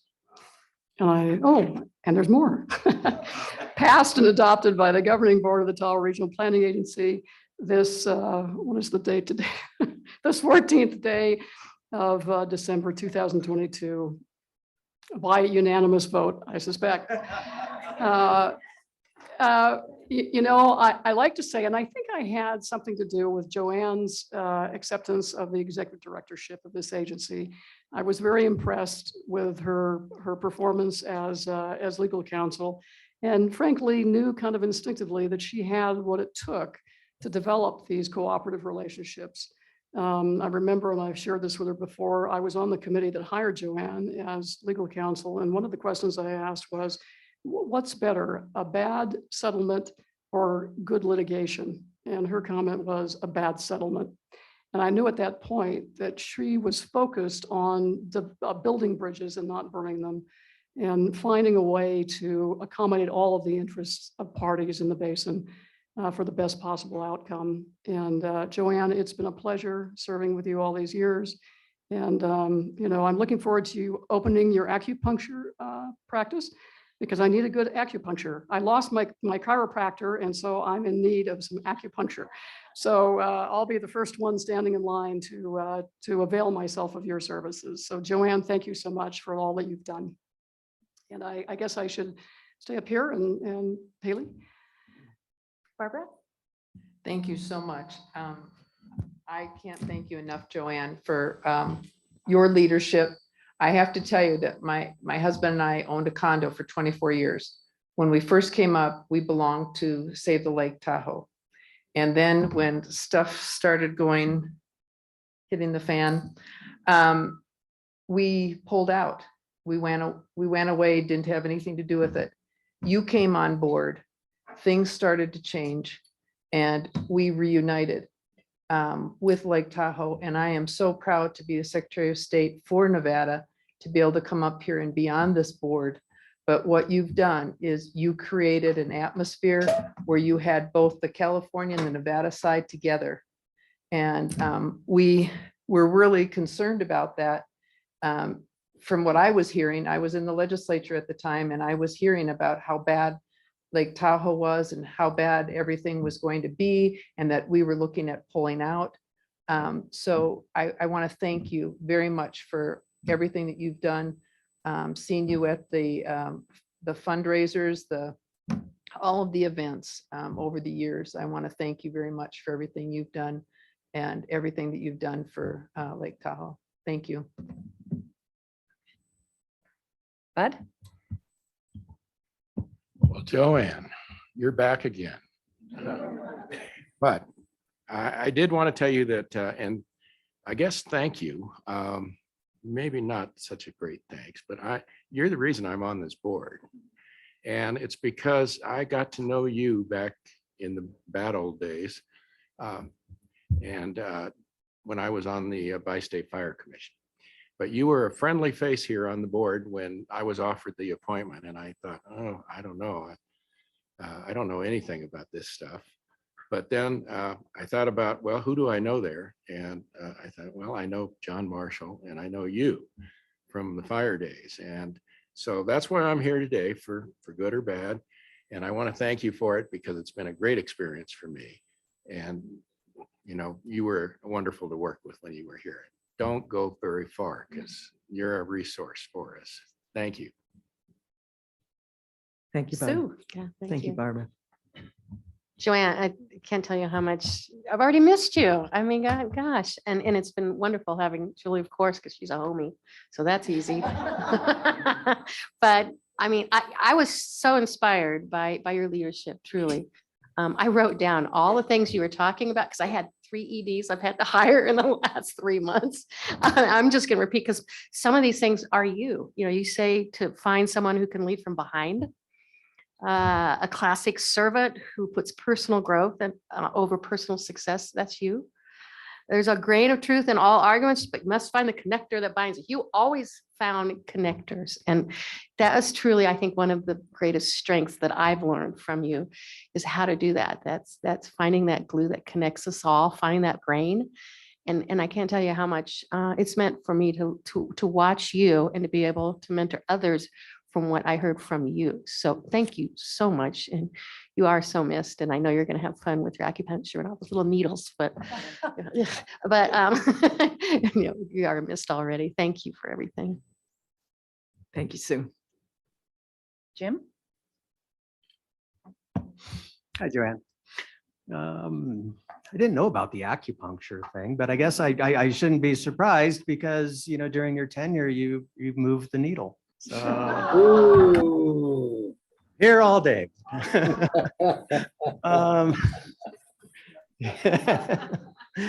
No, I mean, I you know, a lot, it's all been said, but you know, when I do think back, when I started working closer with you back in what I call kind of the dark days when the two states weren't getting along and things were really on the precipice, I can't think of a different or better person that could have navigated, you know, the agency through that and kind of kept it together between the two states because they were just at very different places. And you did a phenomenal job. And I am so thankful because my heart is here at Tahoe and TRPA. This is why I moved to the area, is to work for TRPA. And so it kind of broke my heart to see the anguish between the two states.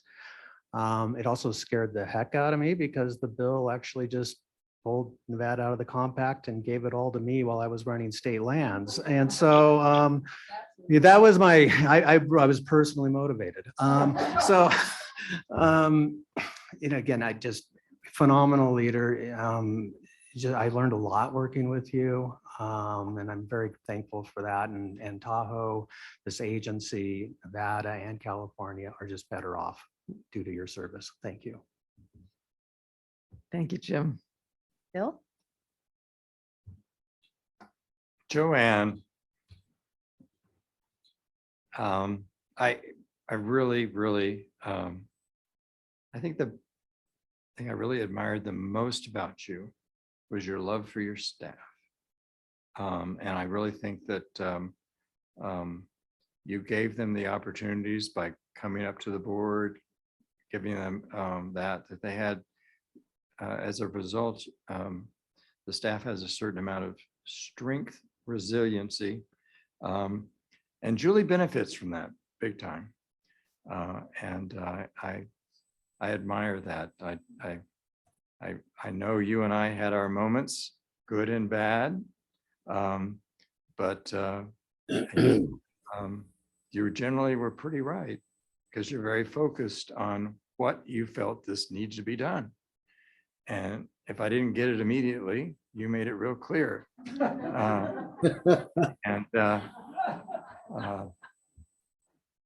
It's you made a part of the 10 years that I've enjoyed. Was a big part of it. You weren't accepting right off the bat because I think you heard all these terrible things, but I have to tell you that you were one of those ones that I had to watch out for. And but reality was you sold me on the first tour we did around the lake, both you and Julie, because all the things that I've been told before, you pointed out, yeah, this is a problem. The Keys is a problem, and here's the things we need to do. And so I came out of this with, yeah, the glass is not half empty, it's just half full.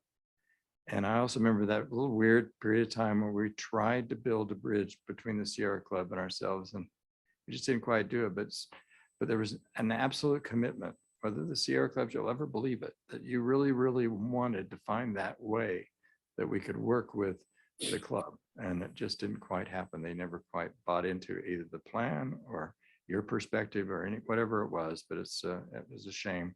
But it wasn't because you weren't willing. You were clearly willing.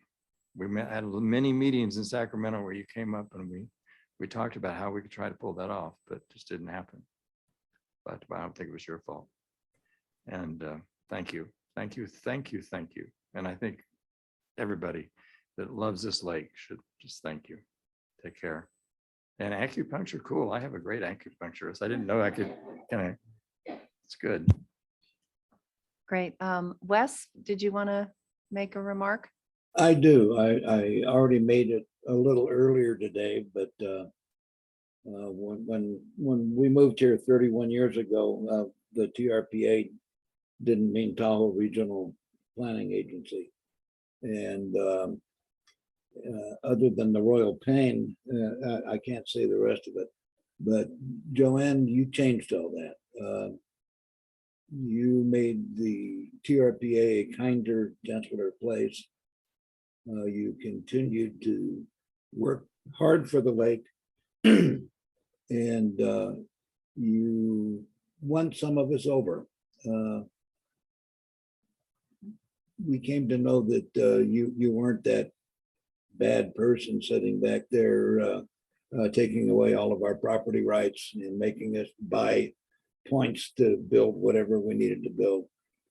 And you changed the whole community. And thank you for that. And thank you for welcoming me when I joined 4 years ago. Thank you, Joanne. Thanks, Wes.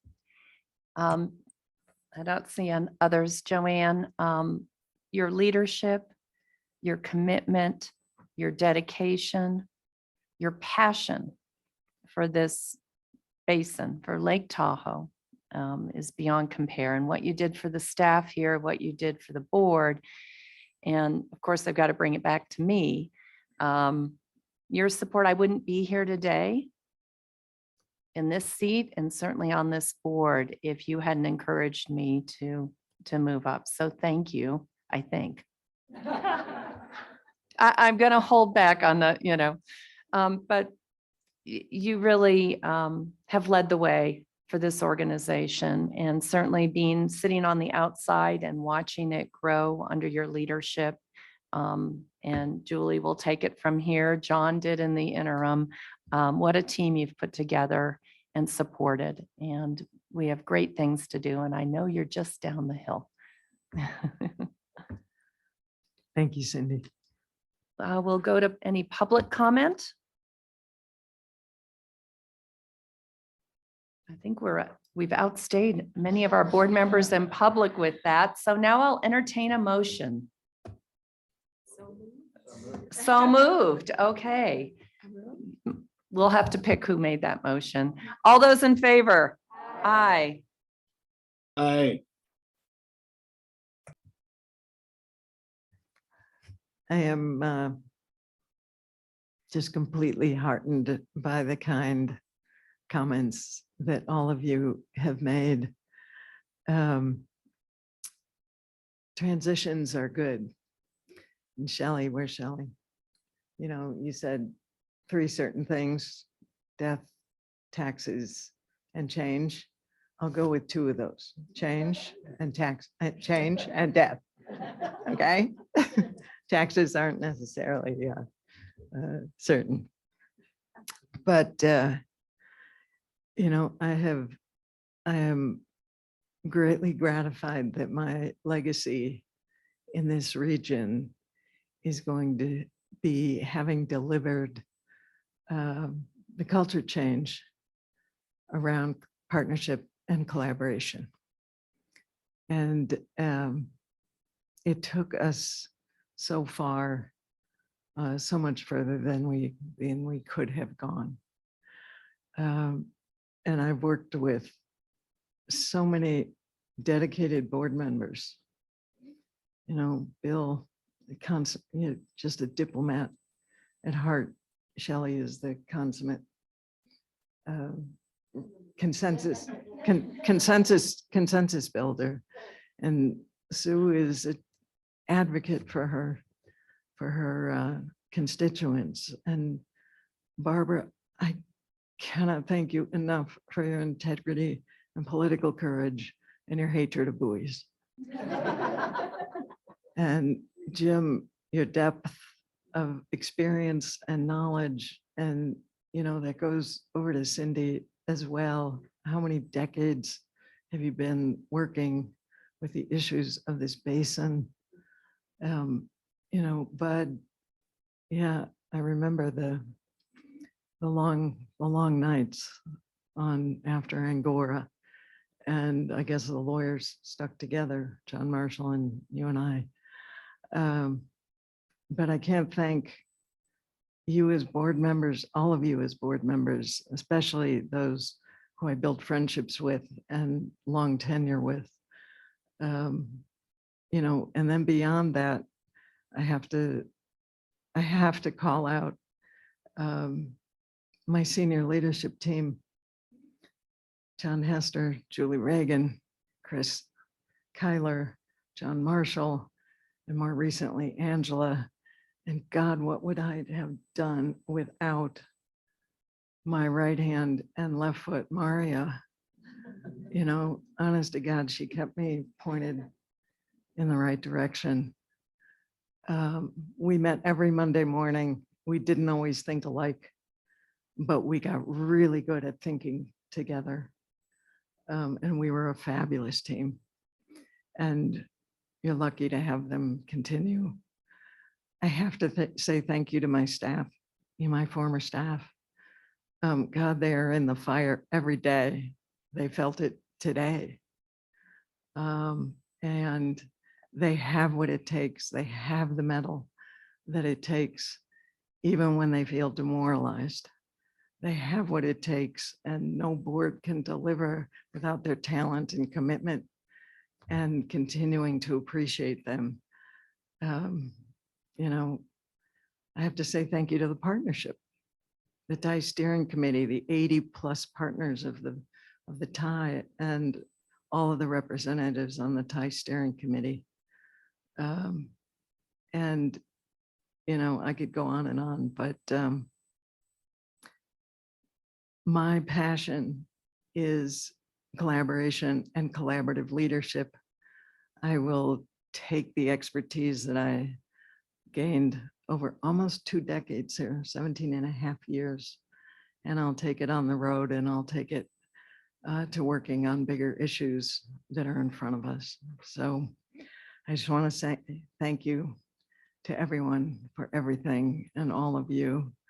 And it has been a wildly successful, good ride. I look back at the interview statement when you all hired me, Shelley. And honestly, I can say I accomplished everything I said that I was going to. And there's nothing better than walking away with that kind of satisfaction. So thank you all. I'll miss you all. Goodbye. And my parting words are, keep the partnership together and maintain those connections. Thank you all.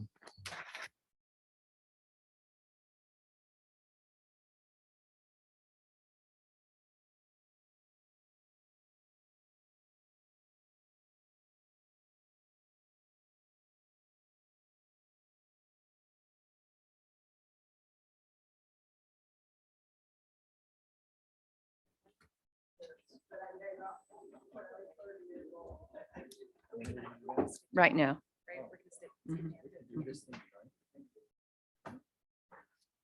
And before you leave, Joanne, I did want to get a picture of all four of our departing leaders.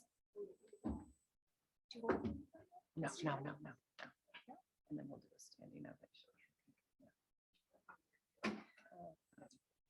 Yeah.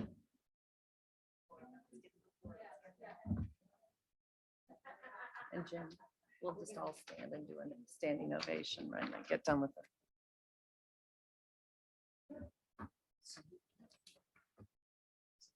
Well, we're skipping the.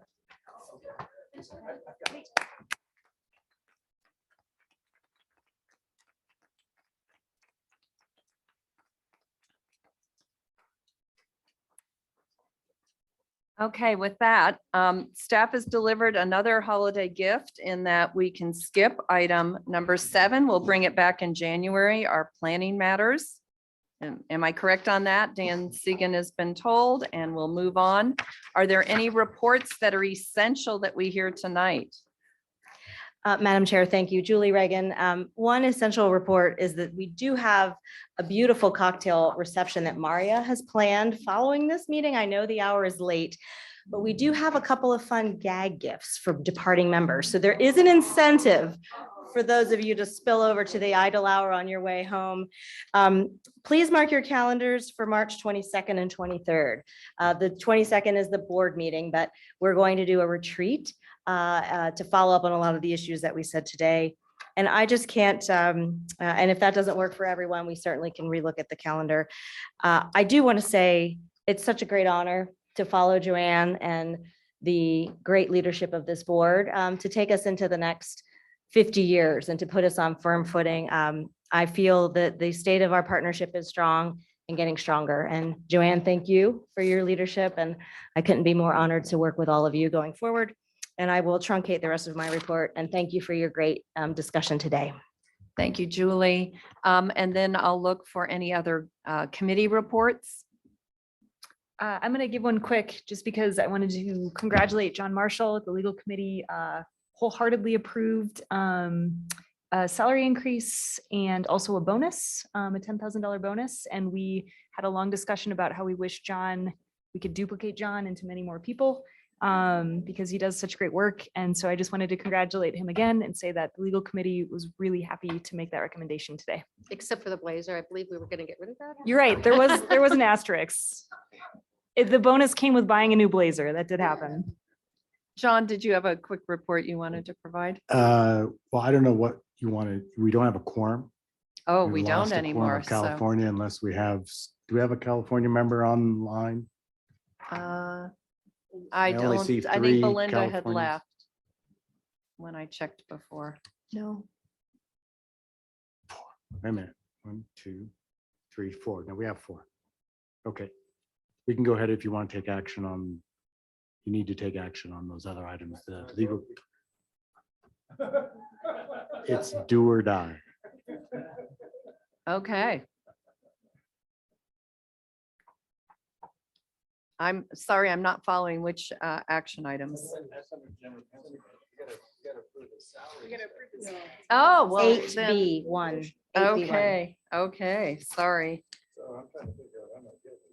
I have a certain self-interest in keeping this item on the agenda. Yeah, So can I move, John? Can I make a motion to increase John Marshall's base pay to 197.60 and 30 cents? You can make it one motion too. Okay, per year retroactively to August 7, 2022, and to adjust John Marshall's paid leave accrual to reflect the total years of service, 18 years to TRPA, and to approve the $10,000 bonus as recommended by the legal committee. And the blazer is debatable. Okay, with that, Mario, will you call the vote? No, we need a public comment, please. Oh, I'm so sorry. Thank you. That's why you're getting the bonus. Public comment. I cast my non-vote for John. Great. Is there any public comment on this item? Madam Chair, there are no hands raised to comment on this item. Thank you. Then Maria, will you call the roll? Ms. Alding, Yes. Ms. Conrad Seda, Yes. Mrs. Sagaski, Ms. Faustinos? Ms. Dis? Mr. Friedrich? Ms. Hill?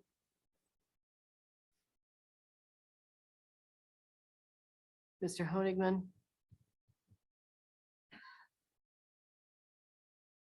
Mr. Lawrence? Yes. Ms. Novacell? Yes. Mr. Rice? Yes. Mr. Yates? Yes. Ms. Williamson? Yes. Ms. Gustafson? Yes. Okay, Madam Chair, the motion passes. Okay, thank you very much. Any governing board member reports? Any other committee reports?